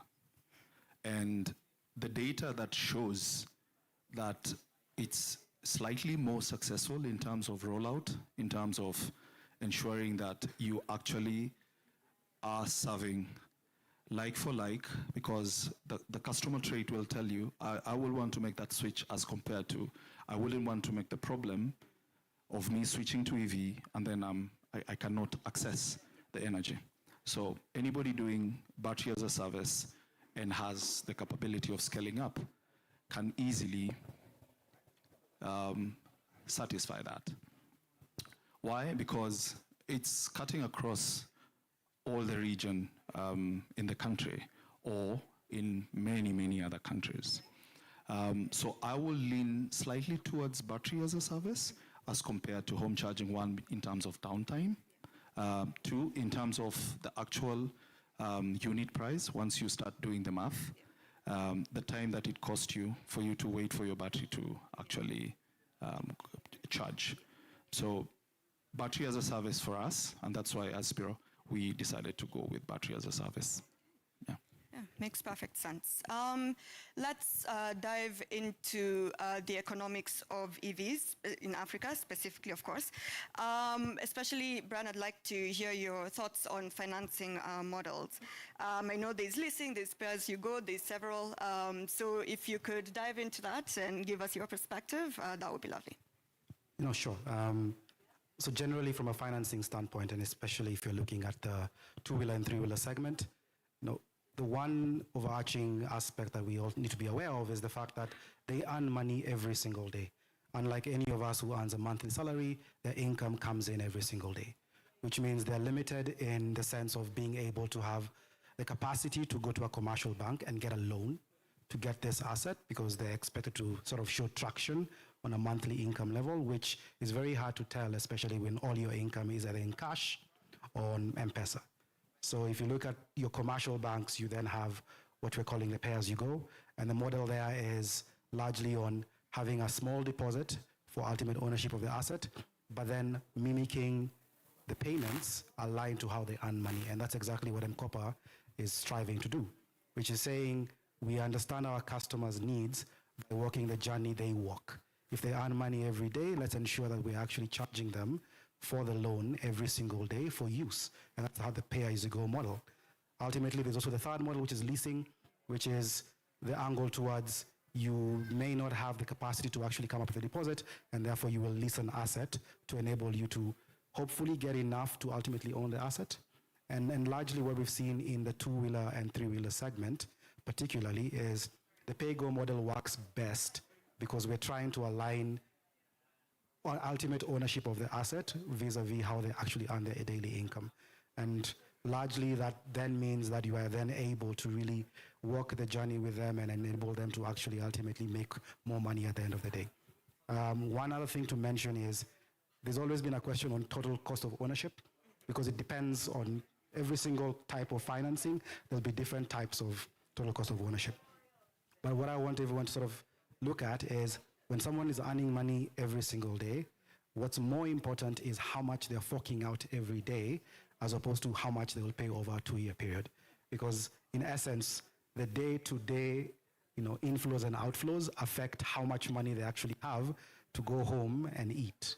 So rather than looking at it from a total cost of ownership over time, our approach is to sort of look at it in the sense of what is the unit economics of our customer every single day? And can they, at the very least, take home a decent amount of money to take care of their families? And what we've seen is the conversion from ICE to electric enables them to make an additional $3 to $5 every day. Okay, lovely. Before we dive into total cost of ownership, I'd love to, I was seated at lunch and there was a pretty heavy conversation about maintenance costs. So I'd like us to perhaps dive into it, maintenance costs. Who handles it? How does it work? So first of all, I think Brian said something, and allow me to just give you top line data. that we just completed last week is 77% of the guys who ride in Kenya ride because they want money to go and fend for their families. 77%. It's data that we've collected from all the 47 counties. So when they ride and they are paying every single day, 77% of them just want to put food on the table. In terms of who handles the cost of service and repair, it varies. You'll find that, like what M-Kopa or asset financers will do, because some of these parts are under warranty, and that's where the sticky point is. The ones that are under warranty, the OEM will take care of them, just in case anything happens.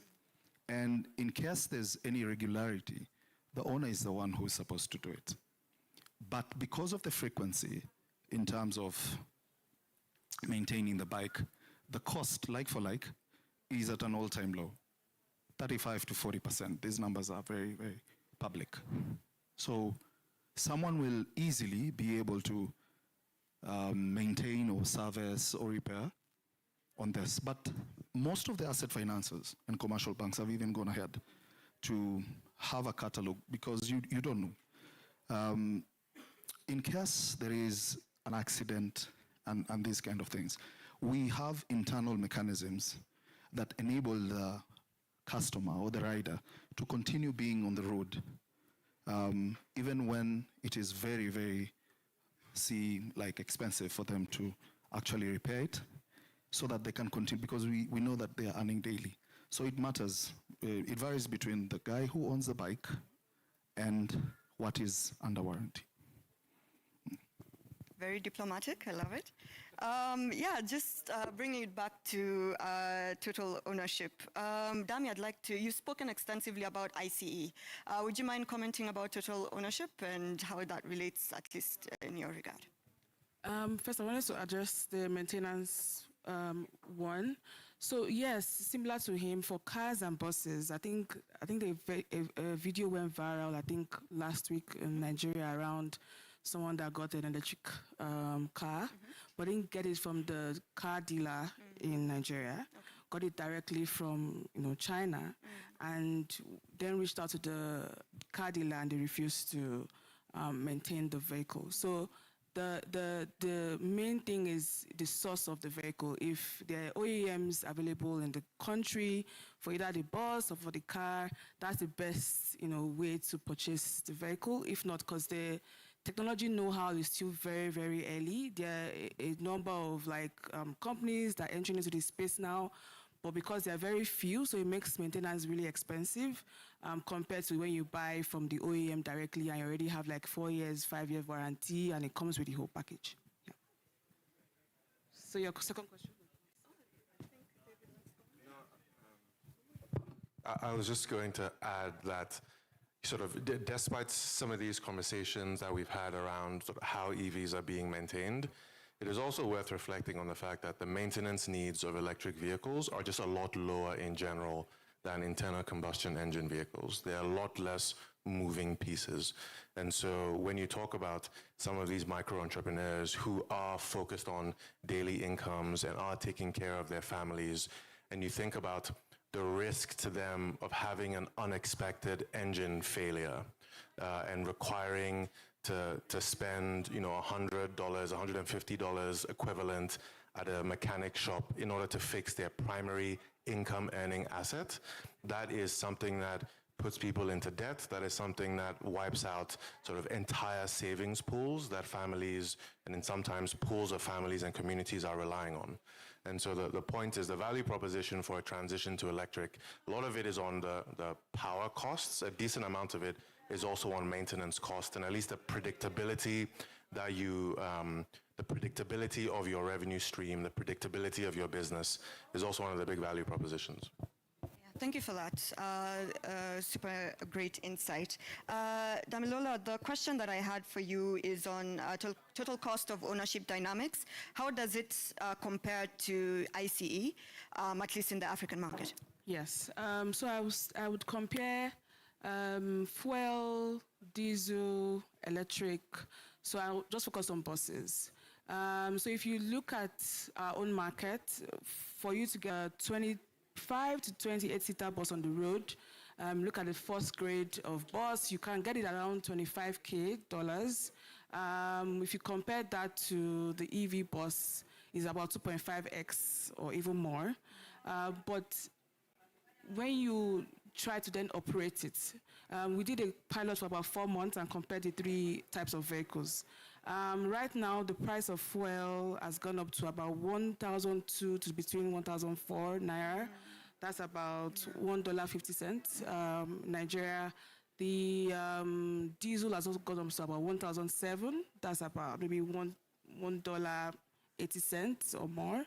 And then, but if you compare the cost of electricity per like kilowatts per, yeah, I mean, what's I think it's 350 per kilowatts that is used for charging these buses. So on a monthly basis, you will see they will spend maybe around 1 million thereabout for a bus of the same seat capacity, and you spend less than 400K naira. That's more than 50% lower than an ICE vehicle.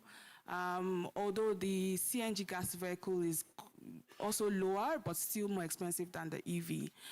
So the barrier to entry is just the capex of accessing this vehicle and the nature of the interest rates.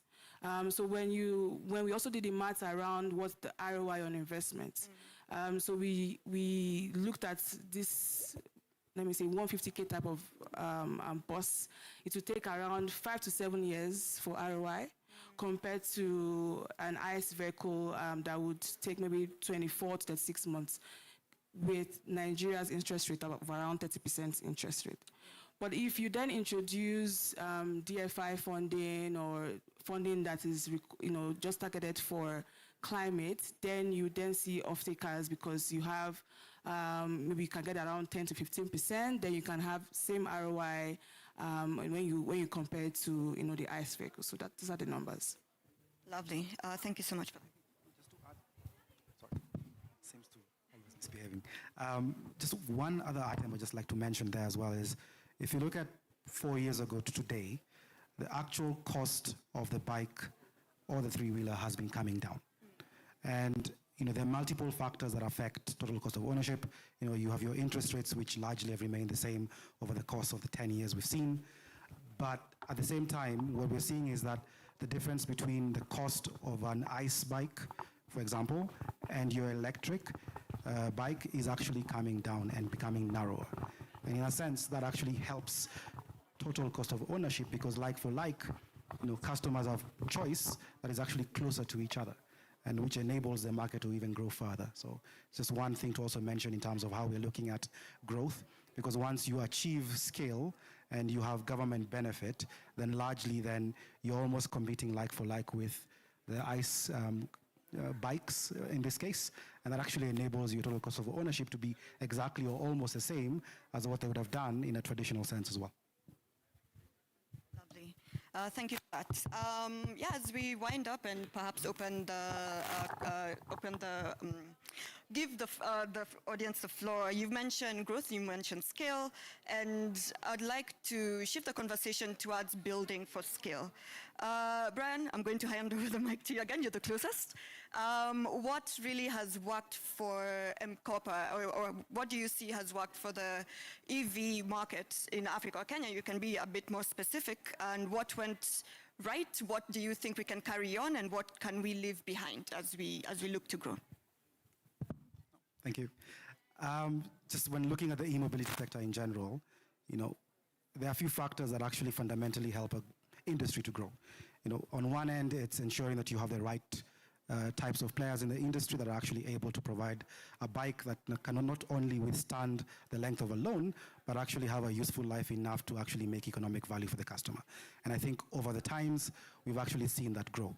And that's clear even for us, who we essentially are lead generator and aggregator, meaning that we've gone from having one partnership to having almost 5, which shows that the industry is growing and we have the right companies in the right places to enable this to catapult. Secondly is also then chiming in on government.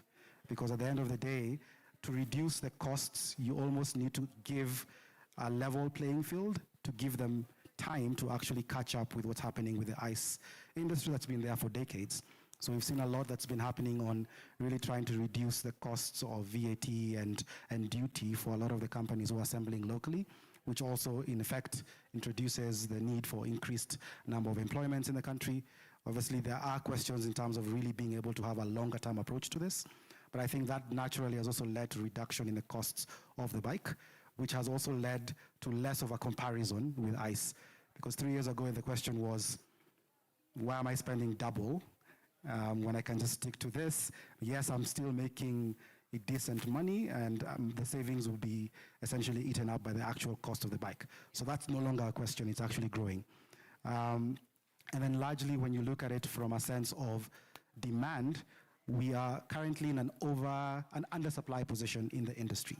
We have more demand than supply, meaning that we've gone from the times where we had to go with our sales agents with an electric bike to explain what it does and whether they'll get electrocuted during the rains, to having customers who actually know what they want and are willing to wait for a bike and always having a waiting list. So I think naturally there's maturity in our demand in the customers we serve, but also we've seen a lot in terms of the players coming up with quality products, but also leveraging the government benefits to enable the scale to be at a decent cost comparable to the ICE counterparts. So I think that formula has enabled relatively good growth, and the expectation is that if we continue with that trajectory, then the penetration we saw last year of new entrants in the market could more than double year on year. Lovely. Damilola, Raymond, I'd love to ask, just building upon what he said, what does it take to move from pilot projects to mass adoption? Yeah, that's a really good question. We need to get funded. Money. Yes, the right kind of funding. So yes, we've done pilots with the mass transit type, because essentially what's the whole agenda for for electrification is to ensure that we reduce CO2 emission in the atmosphere, and for you to get maximum impact, you need to electrify mass transit, because you still have majority of the users using public transport, buses and the likes. And so with the right funding, I think around policy, a lot of work has been done there. There's a lot of incentives to bring in vehicles and assembly them locally. So what needs to be done now is just to find the right patient capital and the right interest rate to finance this type of vehicles, so that you can see uptake for mass transit. I think you can have enough funding, but funding will never be enough. You can ask Brian on that. He knows. But key here is strategic partnerships also. After proof of concept, you really need partners who can really believe in your dream. And because many of EVs are really doing things that they have never been done before. And you'll find that they are really trying to catch up, because as much as they're trying to catch up with tech, they're also trying to catch up with the exact strategy that is needed on ground. So you need a partner who will literally believe in your dream and grow with it. Then secondly, I think continuous research and development, because it's an ever-evolving, second by second, minute by minute, blow by blow industry that every single time comes up with something. So if you are not trying to ensure that you're staying ahead of the game by having a very robust R&D, whether it's on battery, whether it's on vehicle, whether it's on partnership, whether it's on the government engagement, chances are you might lose that pace. 3 is the economies of scale. Once you are able to use that funding to push for the right price, you will definitely bring the price down. And as you bring the price down, it's very easy for you to now penetrate even in the markets that you thought that you never could. Thank you. Thank you for those. David, as we close out, perhaps you could tell us what a successful EV market would look like in the mid to long term, so 5 to 10 years.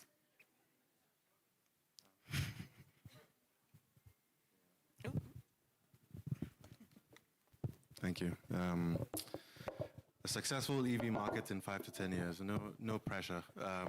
I mean, it will be a market that will no longer be viewed as an experiment and be viewed more as sort of business as usual, right? And so sort of the nature of transportation is not necessarily changing, but as I mentioned before, the underlying technologies that people and goods are moving on will be dramatically changing, and you will have support from different values, different parts of the value chain that will all be contributing to that and will all be commercially viable and commercially successful. You will have asset financiers, you will have OEMs, you will have energy as a service providers, you will have fleet operators, you will have several different aspects of the value chain that are able to distribute risk effectively and monetize their different competitive advantages that get to a point where each and every one can attract the right type of capital, can build the right types of learnings and systems that then enable the ecosystem to scale overall. Thank you for that. Yeah, I think perhaps if the audience has any questions for our lovely panelists.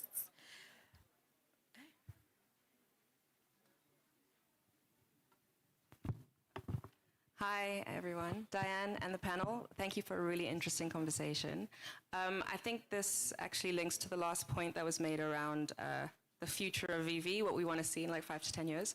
To what extent are we seeing, or are you seeing that the multiplier effect is in fact happening? So I'm with M-KOPA. So on the EV side, we're a financier, we're opening up access, but on the smartphone side, we finance and we also manufacture locally. One of the questions we always get asked is, it's great that you're seeing this growth in local assembly, but are you seeing people able to contribute to the value chain? So are people making adapters locally? Are they making batteries locally, et cetera? Is that something you're starting to see in the local EV manufacturing space? I guess this question might be for Raymond. And if not, what needs to happen to drive that so that that multiplier effect really has a significant impact on local economy? Yes. One of the reasons why for two-wheeler, and I'll specifically speak about two-wheeler, is because on the policy itself, there's a 10% that we really pushed the government in terms of those parts that can be locally done. And simply through EMAC, we were able to get it through. Now, as far as I know, there are only 2 guys who are actually doing it locally, us and another guy who I will not mention. So why are we doing the localization? It's because, one, our terrain is completely different than the terrain of many topographies across the world. 2 is because we are jealously creating employment through this. And the government was very clear that should you qualify onto this, we can even engage further. So I know, and I can speak on behalf of Spiro, that there are 11 parts on that bike that are locally done, and they're done by 3 other locally manufacturing guys.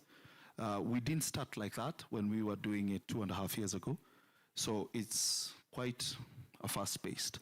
But we jealously did that because we believe in the manpower that is going to be there, the quality that is going to be there, the competitive pricing that we can get like for like as compared to where we were getting them.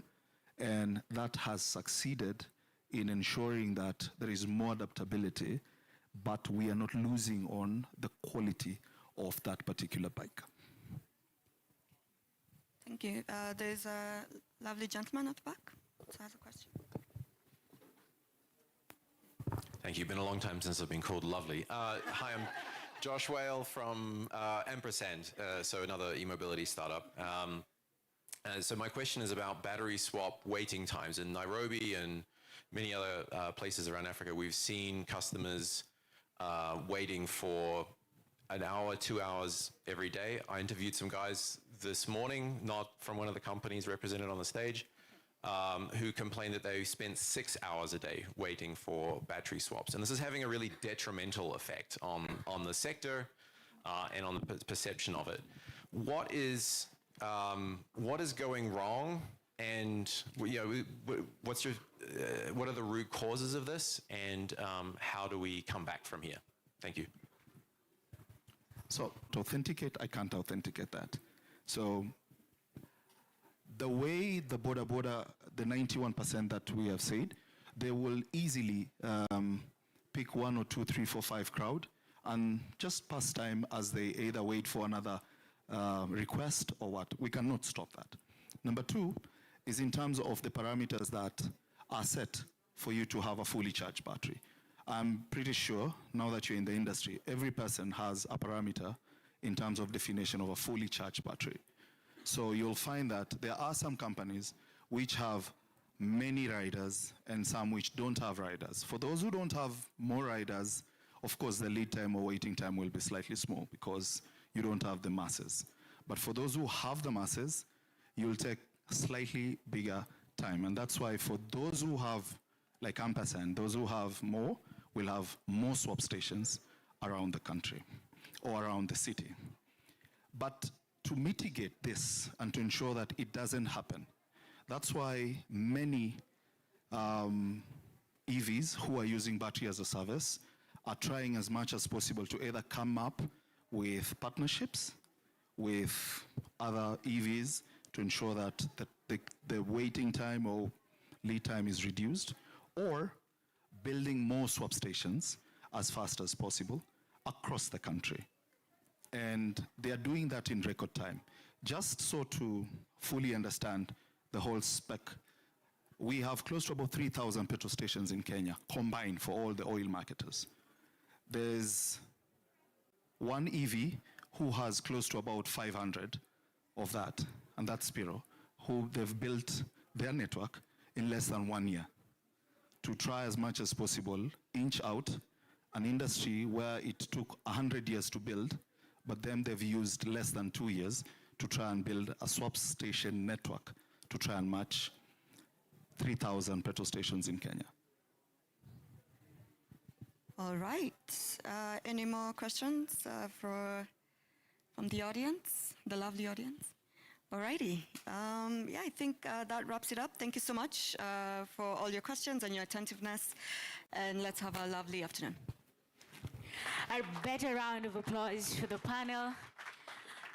Don't leave yet. We're going to have a group photo just in front of the table. So just in front of this table. So just go forward, one step forward.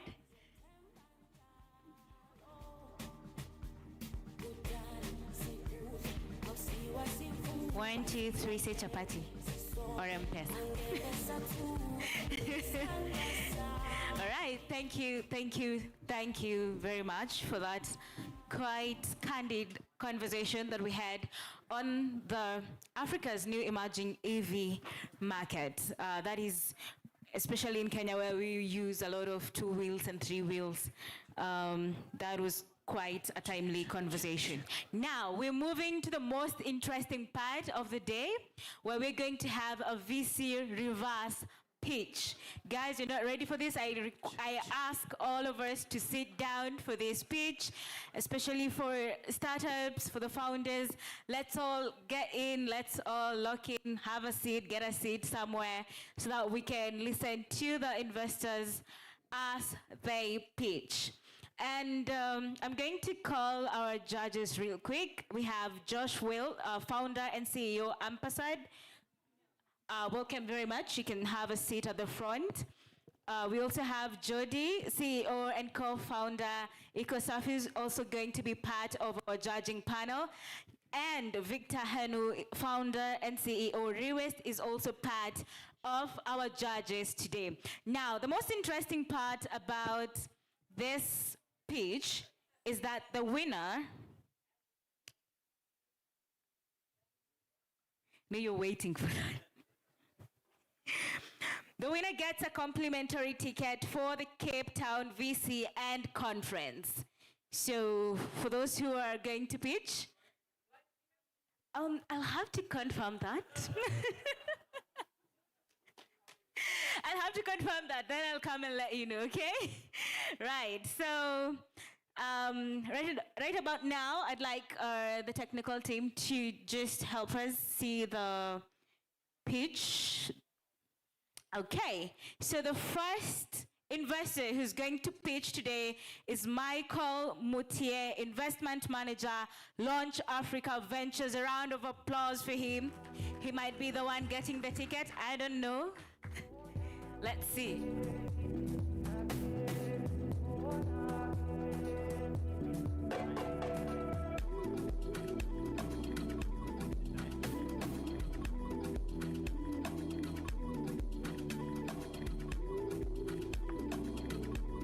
Thank you, Diana. Good evening. I am Michael Moutier. I work with an early-stage Pan-African VC fund called Launch Africa Ventures. We're 6 years in our operations. We have 2 funds that we're operating. We raised our first fund between 2019 and 2023. We invested in 133 portfolio companies in 22 markets. We were only doing small-sized checks in Fund 1, maxed at $300,000. Of the 133 companies we invested in, obviously the largest share of that went to the 4 usual suspects geography-wise, so Egypt, Nigeria, Kenya, and South Africa, and our largest exposure was fintech, and about 27% of that was in Nigeria. We are now raising and deploying from our second seed fund. It's the same thesis. We invest in early-stage tech-driven ventures. We typically look at companies that are doing on the minimum recurring revenues on a monthly basis of $25,000. And we come in very early, and our goal is to partner with the founding teams and within 18 to 24 months, help them get to Series A ready. We have 4 unicorns in our second fund, Flutterwave, Move, and Andela, all of which we came in through secondaries.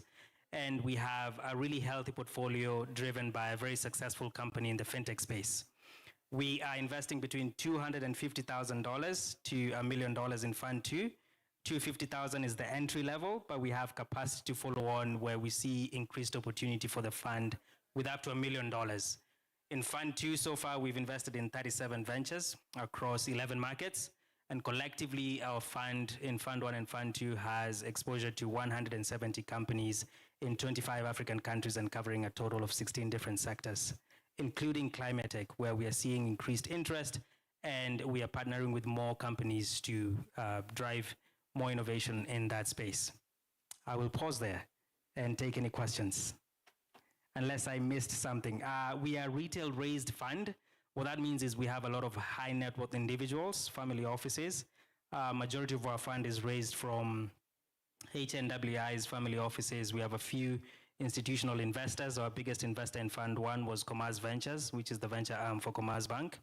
And as of 3 weeks ago, we crossed over 400 LPs spread across 45 different countries around the world. In terms of ticket size for our investors, we do minimums for retail individuals at $100,000. We do $500,000 for family offices, and we do $1 million as a minimum for institutional investors. And I think I've covered everything now. I haven't covered everything. In terms of founders, we have one of the biggest founder communities across the continent. We have a total of over 300 founders that are running our 170 companies. And that is from your pre-seed to your Series B and beyond. So yeah, and we are looking for more partners on the founder side. So we just closed a round last quarter, and we have a bit of capital to deploy. But at the same time, we are raising our second fund. We just crossed the halfway mark for our target fund size. We're raising $50 million. We just did $26 million this month. And so we're looking for $24 more million to continue backing African innovation.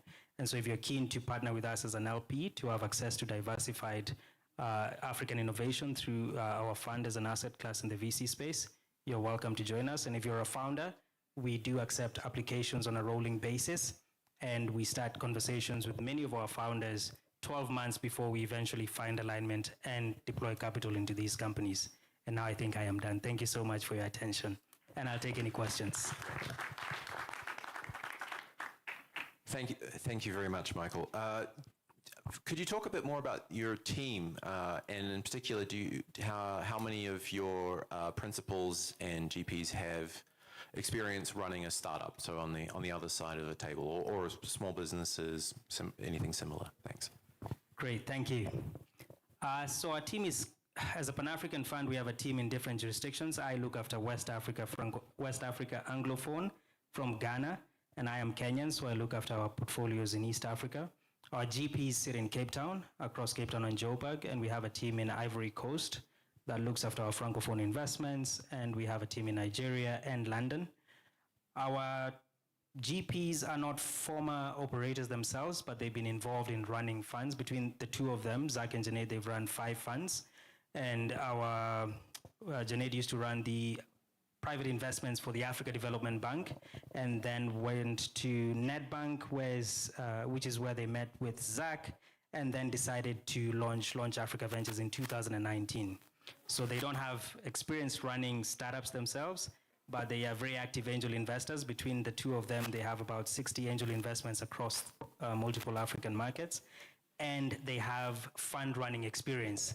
Between the two of them, they've run 5 funds, and one of the best performing funds was, Junaid was a founder or a GP, and it was a fund that invests in female-founded, female-led SMEs that is still operational and has an IRR of, I think, 19%. So is it 19? 100 and something percent. I may be confusing, but it's doing super well and is still running. Do we have time for another question? I don't know how this timing works. Okay, so what makes you different from other funds that an entrepreneur could go with? And if you don't have experience on the team actually running the businesses, what are you offering the entrepreneurs more than money? Great question. I mentioned we do a lot of venture building. So aside the capital, so for instance, in Fund 1, we could only invest a maximum of $300,000. It is not a lot of money. And so what we do is we open up networks to partners and advisors and corporates for our companies that are operating to lower their customer acquisition costs by enabling them to partner with telcos, banks, insurance companies, and so on and so forth. And so it's a very hands-on relationship. And I think we have one of our founders here.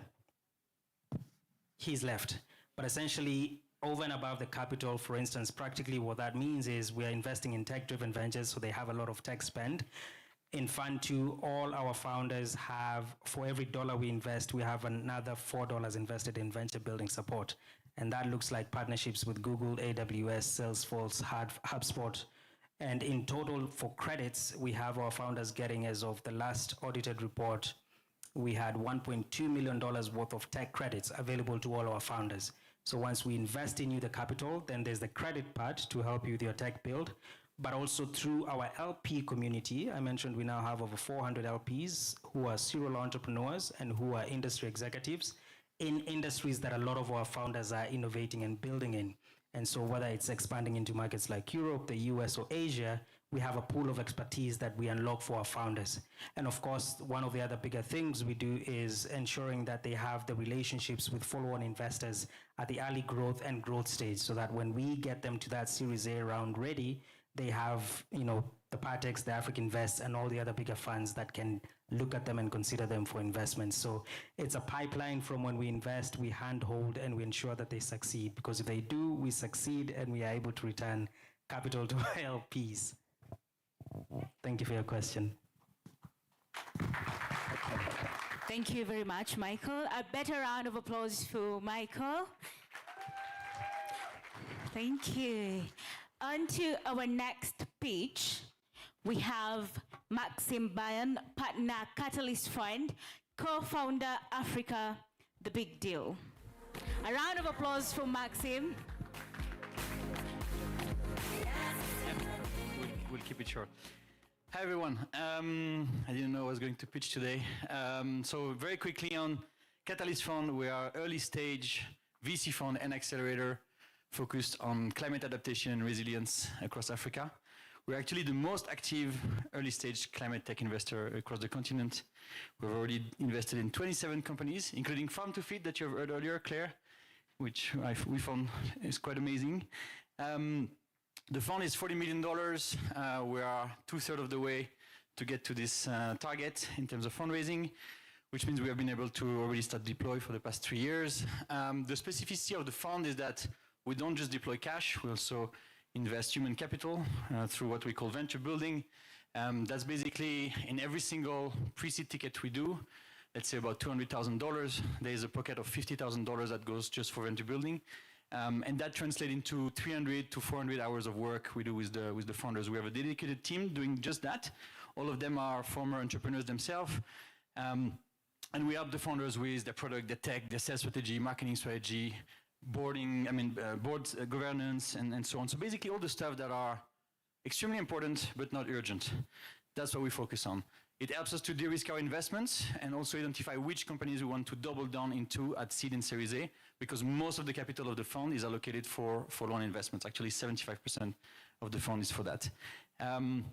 What else to share? Yeah, in terms of thesis, we focus on climate adaptation and resilience, which means anything from agriculture, agroforestry, regenerative agriculture, to sustainable mobility, but also healthcare, because health is affected by climate change, unfortunately, all the way to energy access, water access, and so on. So it's fairly diversified. It might seem that climate tech is a niche, but it's actually a very big sector. As a matter of fact, $1 in $3 going to startups in Africa right now goes to climate tech.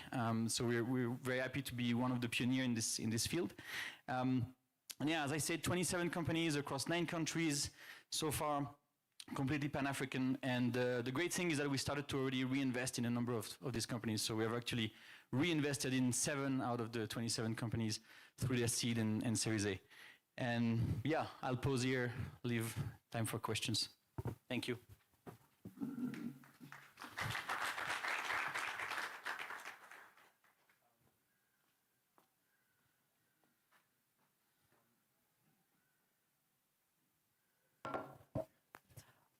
Maxim, so when do you break even? When do we break even as a fund? I don't know.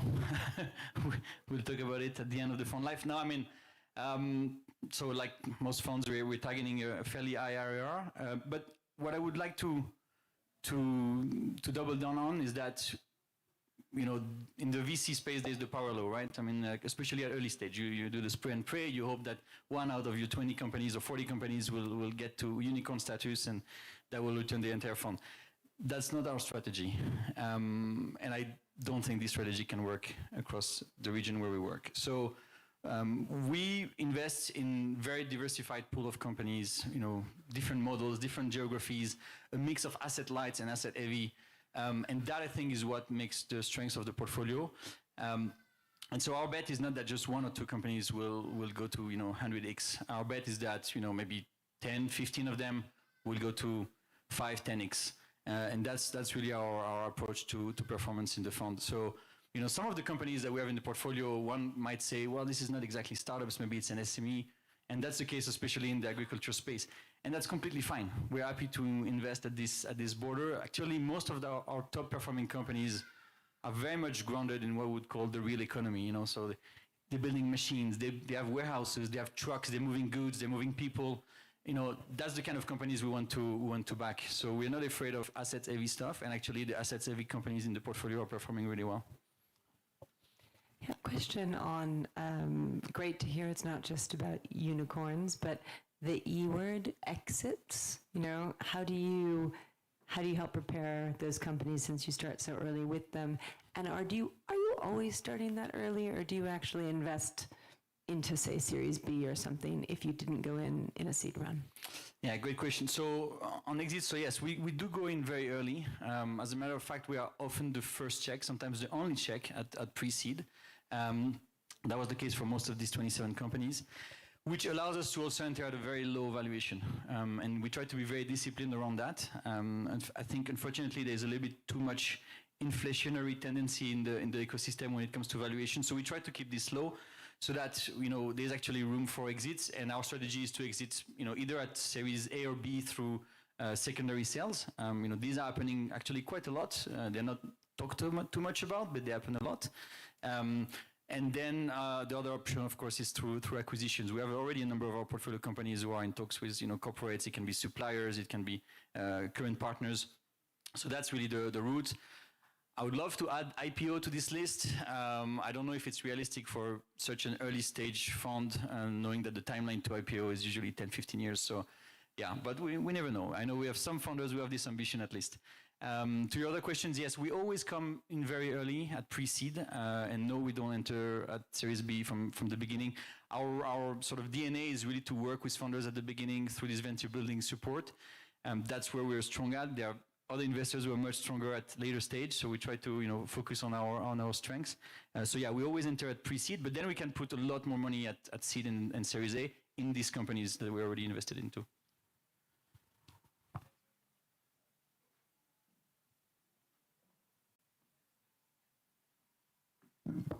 There we go. Sorry, there's a lag.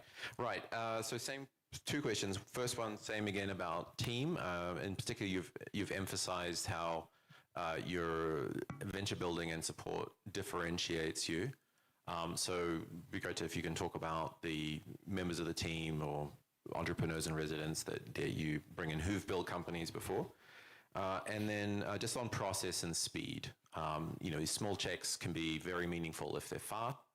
And the norm in Africa is about 9-10 months even for early stage. So it'd be great if you could speak to that. Yeah, thanks a lot. So quickly on team. So we're 4 GPs in the team. Maëlys is the managing partner, former entrepreneur herself. She started a startup in remittances in Latin America.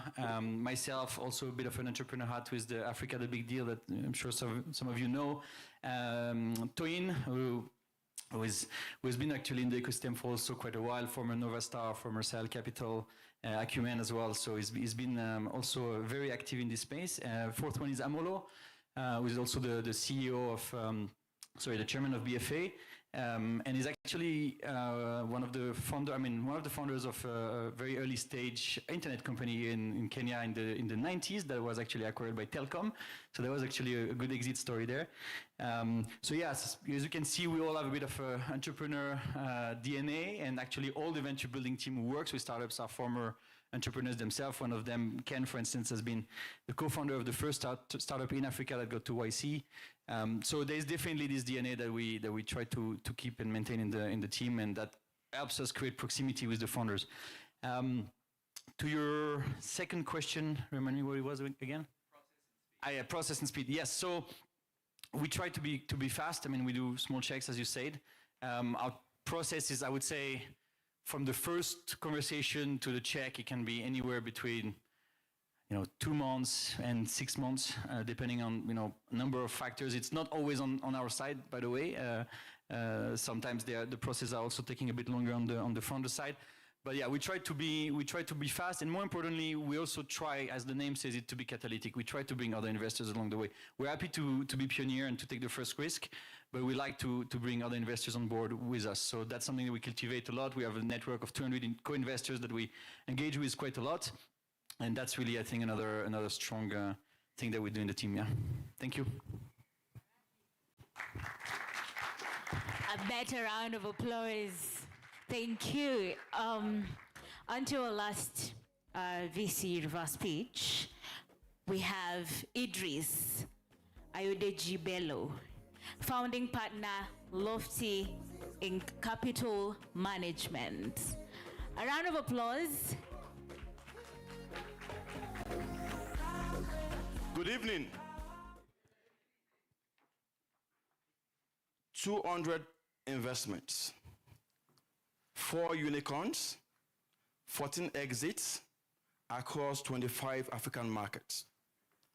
Those numbers didn't happen by attending fancy conferences like AfricArena. They happened because I stepped out and met founders that nobody else would talk to.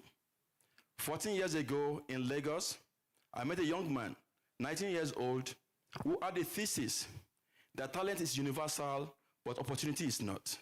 But no one would take a meeting with him. I gave him his first check.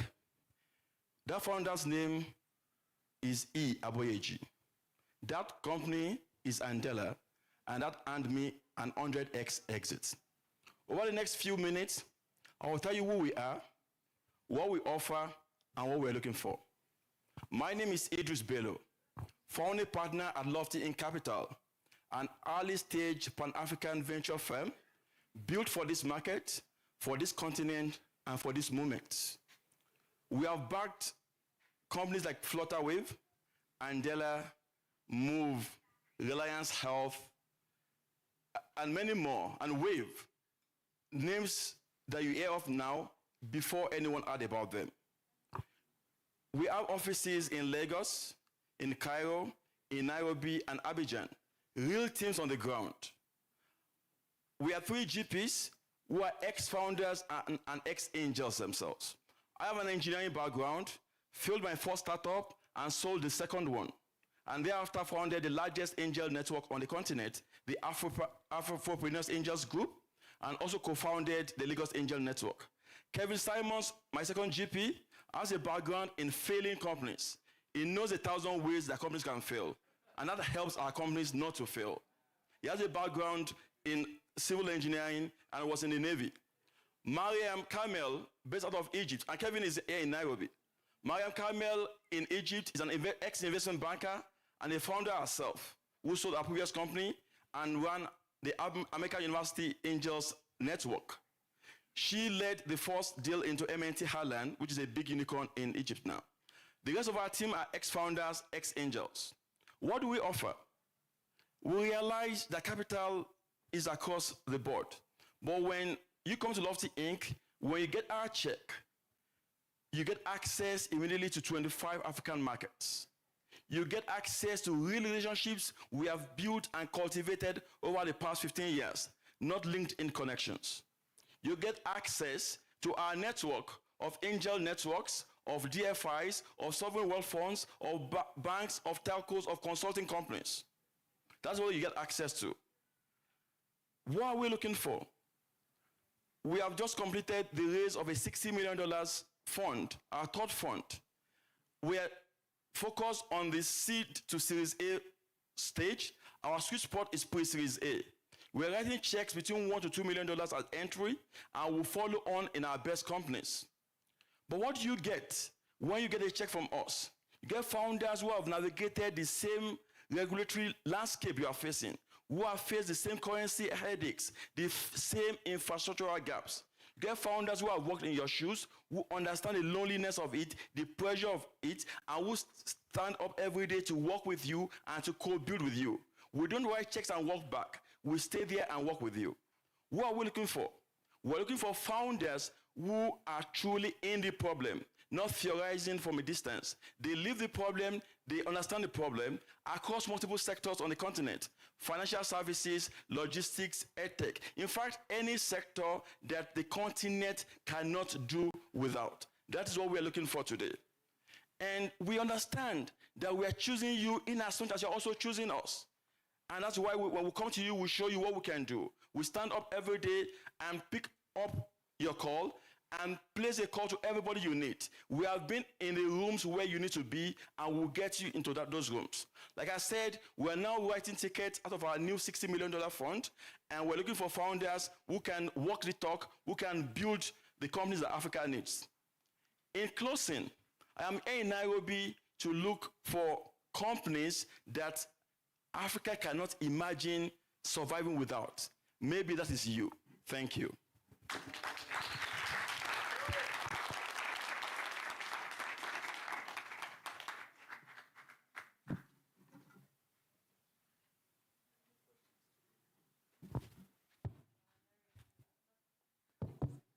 There we go. So when you were founding this fund, and I just love all this experience that your team has been entrepreneurs, what did you look around from the other funds and say, we're going to do that differently? Thank you very much. I think one of the biggest things about our fund is that we were not just admitted to the ecosystem, we co-built the ecosystem. When we got our first check 14, 15 years ago, there were no tech hubs. There were no angel networks, right?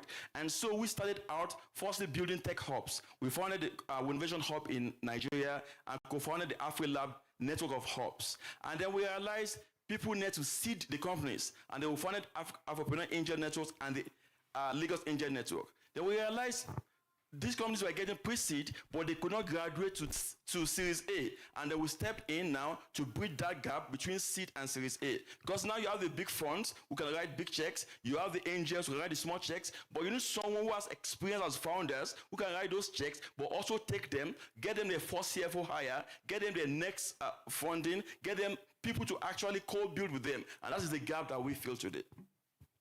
Thank you.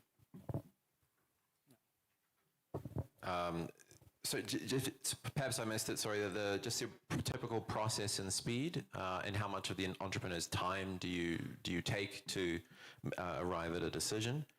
And then perhaps, from your, you've got seems like you have a unique, quite unique standpoint and viewpoint. And not sure if you've been in AvCA the past couple of days, but observing these conversations, what do you think is broken about the current ecosystem, and what would be your prescription to fix it? Yeah, a couple of answers to that. So the first one on our process. So we invest through two key funds. Our angel fund is still there, very fast, can write a check in a week. 10K, 50K, 100K, we convince is the founder, that's it. But when you need that 1 million, 2 million checks, that takes anything from 6 weeks to 3 months, because it's diligence, it's figuring out what's broken, and before we write those checks. So we're very clear about that. What's broken? I usually joke that it took me 11 years from the first day I wrote my first check to attending any conference, Super Return, AfricArena, because again, it was a lot of talk, and I felt things needed to be done. Then I started coming to AfricArena and the rest. What's broken? I think part of what is broken is that we have come to see VC as the only solution, and it has to be a part of the solutions, right? The problem we're trying to solve is access to capital. It's about building companies that endure. And venture capital PE has to be just part of the solution. And I'm glad with the conversation about credit, about working capital, about permanent funds, about evergreen funds. So again, it's about building that whole ecosystem of solutions. And I think that's really the conversation that needs to be had. The other one is about exit. Again, we usually say we're an exit-focused fund. When I was growing up in Nigeria, my mom used to say that a bird in hand is worth two in the bush. When I operate my fund, I say a bird in hand is the only bird. I say a great deal, I exit, I return money to my LPs. And I think we all should do that. Thank you. Thank you. Thank you.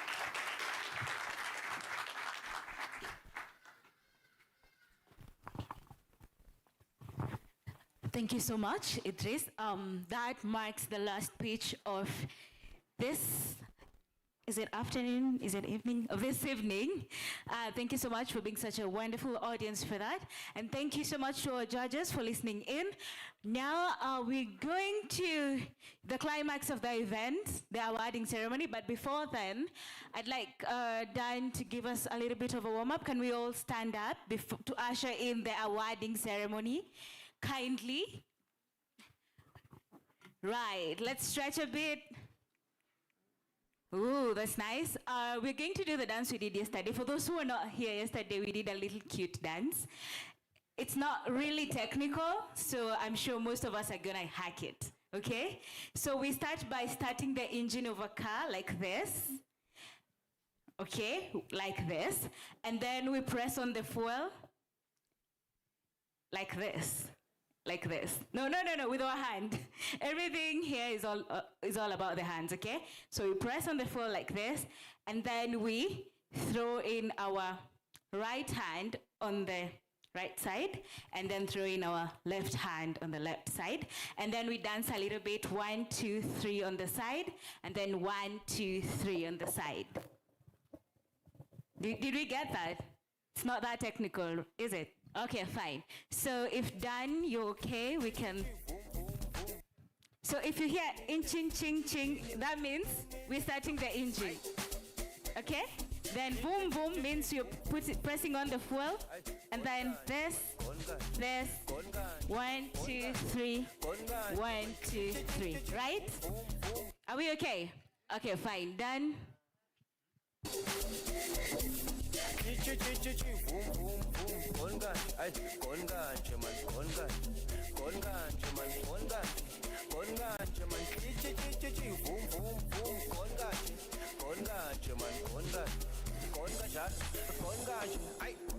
It's a boom boom boom boom boom boom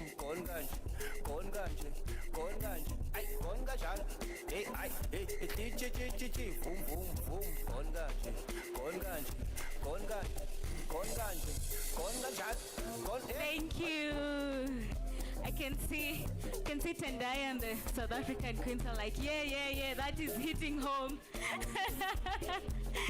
Thank you so much for that. I'm gonna take this opportunity to invite Christoph to take us on the next session, that is the awarding ceremony. A round of applause for Christoph. He has been quiet all day. Now he's getting a chance to speak and be on stage. Welcome so much. Take us through the awarding ceremony. Okay, I think we'll need more mics. Thank you, guys. It was awesome to have you for the second day of the AfricArena Nairobi Summit, our fifth here in Silicon Savannah. So I'll just like to call some of the team members on stage, Thomas, Dan in particular. So we are going to award the entrepreneurs that were pitching earlier today and also the investors that just pitched. By the way, I'd like to thank them for doing this. It's a very busy week for everybody, but Michael from Launch Africa, which has been at several AfricArena events in the last few years, was with us in particular in Lomé last year. Maxime, who is not just a GP at Catalyst, but also is an entrepreneur running the platform, which is the best source of information on the deals, Africa, the big deal. Have a look. And of course, Idris, supported by Kevin, my favorite investors in Lagos. So thank you guys for doing this. And thank you to the founders who are now deliberating. I don't know how you're going to decide on this because this was really an awesome session. Thomas, Dan, please come on stage. So I'll just again like to thank our partners and sponsors for supporting this. So thank you, Silicon Overdrive, AWS, Verto, PayGenius for the support in this event. We are also in the winter. It's a tough market out there for platforms like ours, so we couldn't do this without the support of our partners. Thanks to the volunteers who were helping us for the last 2 days. So awesome group of volunteers supporting, and all the teams on the AV side enabling still to stream this event, enabling it to be accessed across the continent and beyond by all the people following our platform. We have over 23,000 followers that are tuning in to follow this event on replay or live.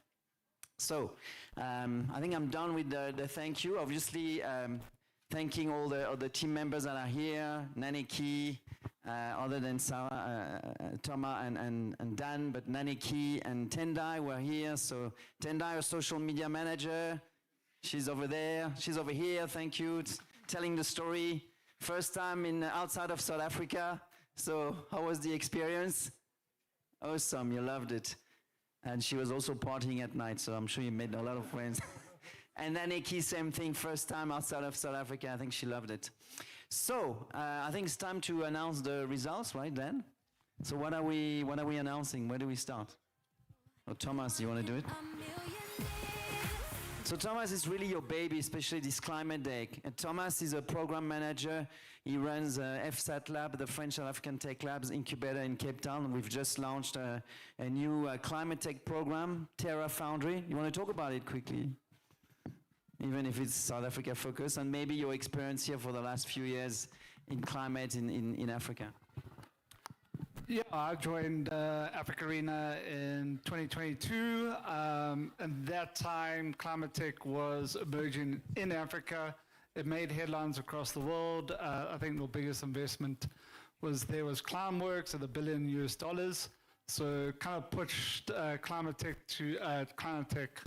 to a second, like a emerging market. And then slowly in the last 4 years, climate tech's really grown, especially here in Africa. To last year, in terms of investment into Africa, was the on par with fintech. Fintech basically was your biggest sector in terms of investment, but combined climate tech was very close to fintech, and now we're seeing two really maturing markets, and it's really up. Since I came and joined AfricArena, my biggest passions being climate tech. So we had our first climate tech summit in 2003, and some notable startups were there, like Octavia Carbon. Farm to Feed was her story, started out with us in 2003, where she literally pitched on stage and then she walked off stage and met her angel investors. So yeah, it's been amazing working in the climate tech space here in Kenya, and Kenya is always the best and most amazing place to hold this summit. Thank you, Thomas. Maybe some noise for Thomas. Yeah. Great guy. So Thomas, tell us, who is the winner of the Pre-Seed Award? And the winner for the Pre-Seed Award goes to Rewaste. Victor.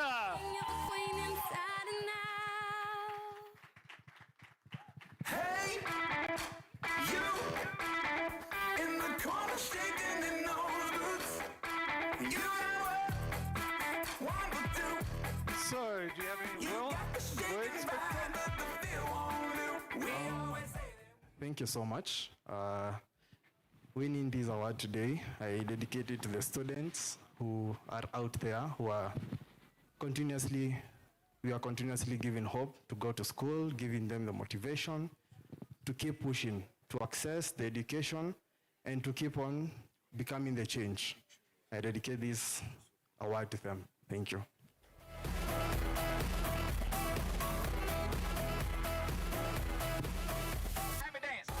So you get this amazing award. You get this book, The Enterprise Jungle, which was just released today, courtesy of the author. And I think they have some books there if you're interested to buy. And up to $25,000 in AWS credit. And you qualify for the grand finale in Cape Town at the end of the year for the Grand Summit. So super excited to have you there. Well done. Okay, so our next award, Tama, is which award? The Seed Award. Yeah, so the winner of the Seed Track 2026 is Eco Safari. Woo! That's Eco Safi. Well done. And she was a judge on the investor pitch and a speaker, a busy lady, warming our hearts and our homes.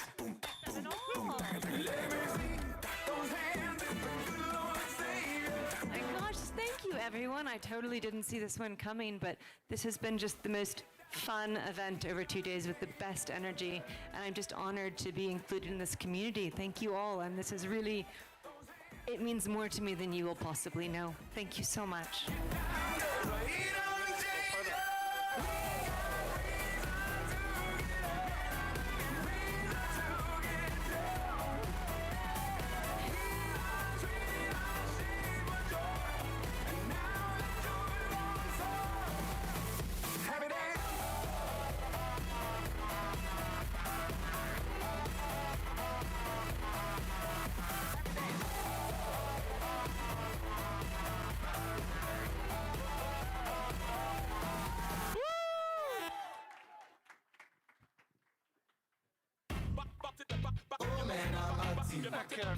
Dan, do you want to get the fan up? Okay, so we're gonna go on, and most promising entrepreneur. So we have this +1 prize. Just you have not been a top winner, but you're still one of the most, I would say, the most promising entrepreneur in the room. So the award goes to Jump Energy for this special prize.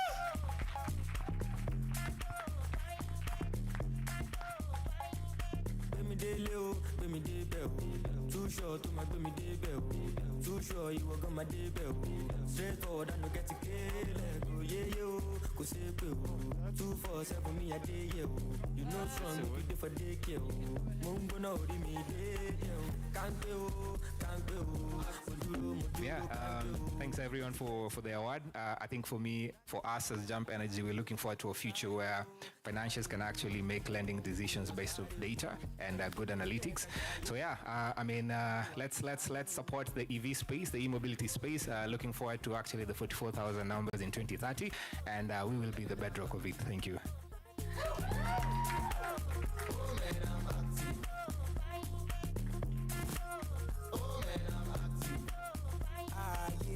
Shit, left your section to come shit. That ain't your bitch, that's bitch. You don't like it, you can suck dick. I just hopped off from the DJ from the A to occasion. And now, the last award. The last award, the most attractive. It's a suspense, right? Yeah. And I just want to say that for me, they're all winners in different ways. Tough competition. Michael, Launch Africa, they've been the most impactful investors in an early stage ecosystem because of the number of deals they've done. As Michael explained, I think they've also gathered so many high net worth individuals around the world to back African entrepreneurs. So, I think we should be recognizing, even if we are out of a tough VC winter and it's difficult to manage all these portfolio companies, that they've really done an amazing job in opening the way for so many entrepreneurs in our Africa community, which is now going to reach 500 founders that have pitched at AfricArena. Many were invested in by Launch Africa, so great job, Launch Africa. Catalyst, the pitch was clear. Maxime and the team, they are really trailblazers, innovators. We actually did this thing with them first in 2023. This was a project to start some sort of a climate festival, not in a hotel, not in a conference center. And we did it at Chamba Cafe here in Nairobi, and we carried through the year, trying to get some funding to keep doing this. So this is really amazing, the work we've done with Catalyst. And also they've invested in a bunch of companies that pitch at AfricArena that we referred or they discovered there. So they're doing an amazing work in the climate space. So, and also very particularly for me, I think the big deal, a fantastic platform. Maxime is also an entrepreneur. So I think he also deserves to get some noise and congrats. So well done, Maxime and Catalyst, for everything you're doing for the ecosystem. And of course, it was a tough competition, but so who is the winner, guys?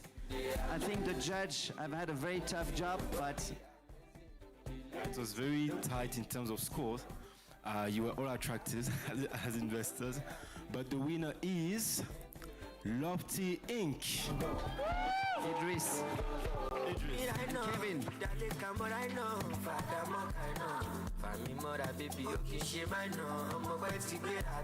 Does any one of the judges wants to talk about how tough the decision was? Do you want to talk about it, Jordan? Yeah. You guys decided, not us, who would get this award. So, how much of a competition was that between the three of you? Loved hearing from everyone, but with all due respect to the other candidates, it was a unanimous choice. It really was. We love your track record. We love your attitude about things have to work here for the majority of Africans. And we love the fact that you've all tried and failed yourselves, so you understand how it feels. So thank you so much for the work.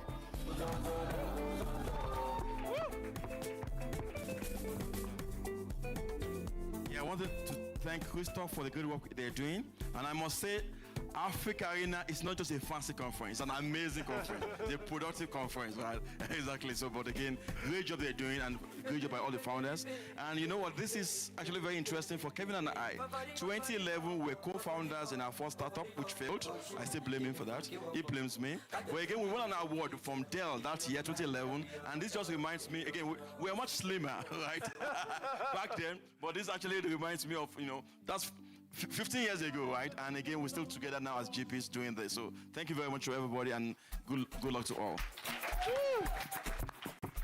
So guys, you win a VC Unconference pass for the Cape Town edition. So we'll see you there, right? Very excited about that.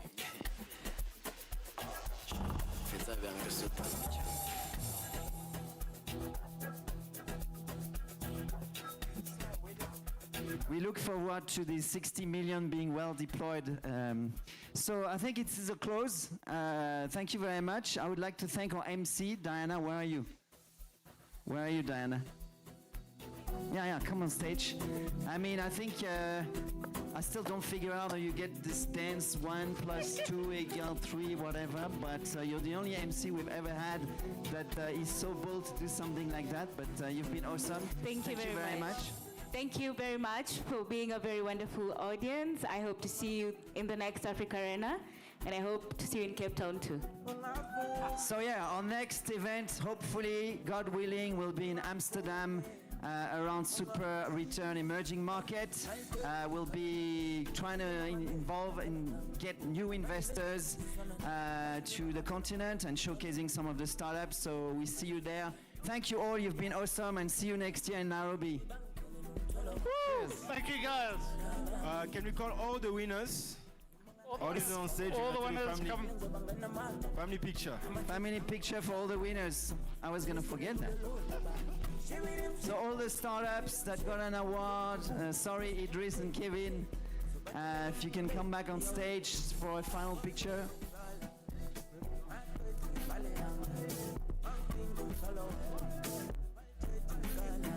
Jordi, Victor, Victor.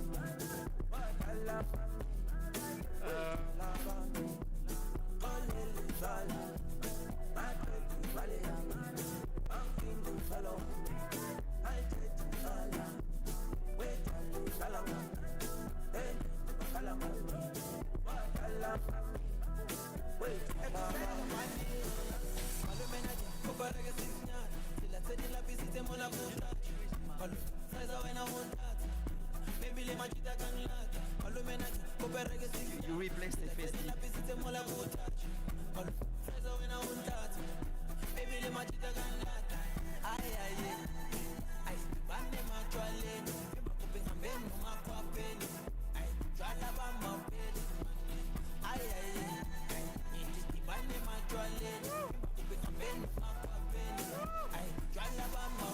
And now for some final picture, if we can get all the founders in a room on the stage. So we do a big energy picture with all the founders still in the room. Come guys, don't be shy.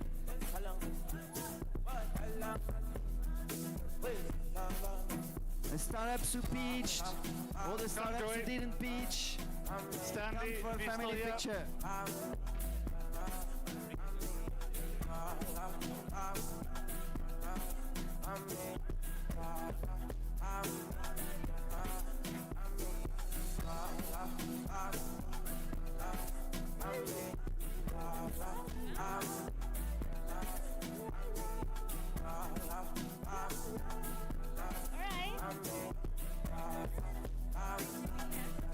So we can all say cheese or chapati or M-Pesa. Which one feels nice? AfricArena. Okay. So in the count of 1, 2, 3, let's go. And now let's do some more hands. You know. So in the 1, 2, 3, let's go. Nice. Thank you very much. Thank you. Thank you.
Hi, Tom.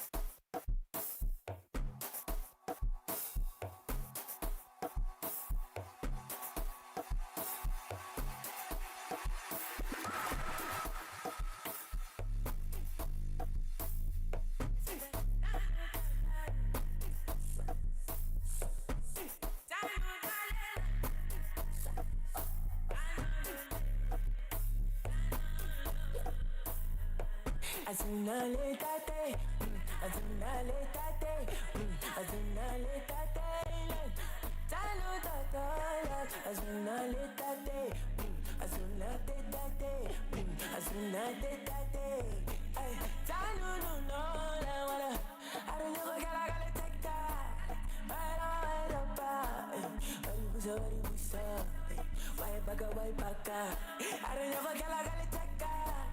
Wari busa,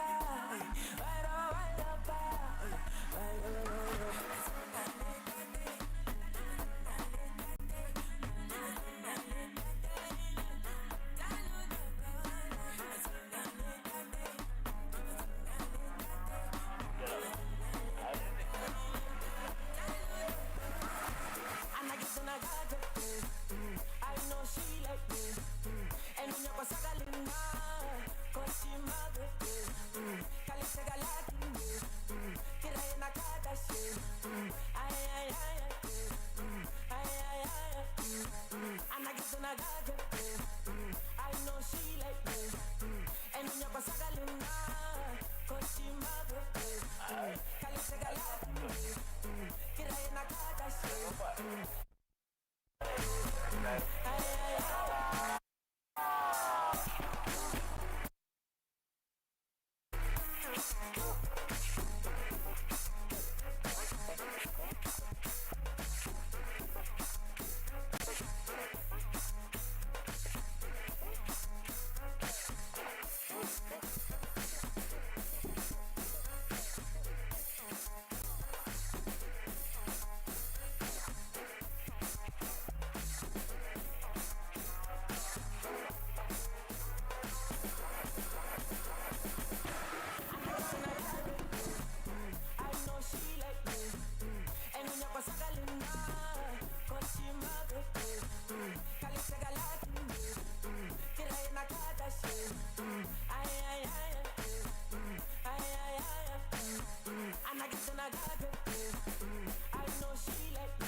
I know she like me, and when you're sagalina, cause she my baby, kalite galati, kira ina kada she, ay ay ay ay ay ay.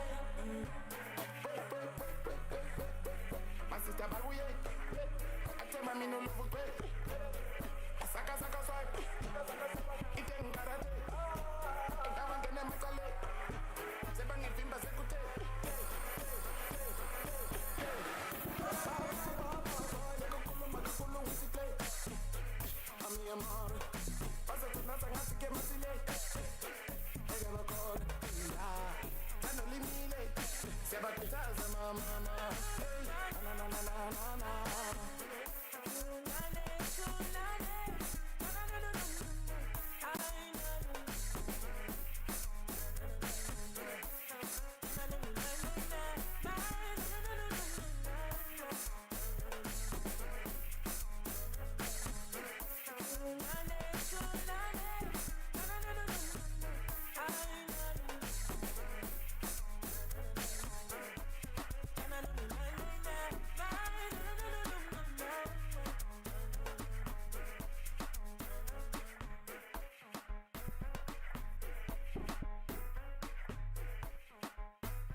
God is holy. Righteous, able, in spite of the things that I do, I eat on you. Yes, you are. My God is holy. Righteous, able, in spite of the things that I do, I need on you. Yes, you are. My body isn't dead, he gon' see all of my call and answer. I know rude boy, I know gangster. Kill up my pride and kill up my anger. I am fiery and you're my anchor. Pray me out, pray me out. Only God can save me now. When the violence won't take me out. It's okay, my God is heavy. Heavy. You won't be down in splendor.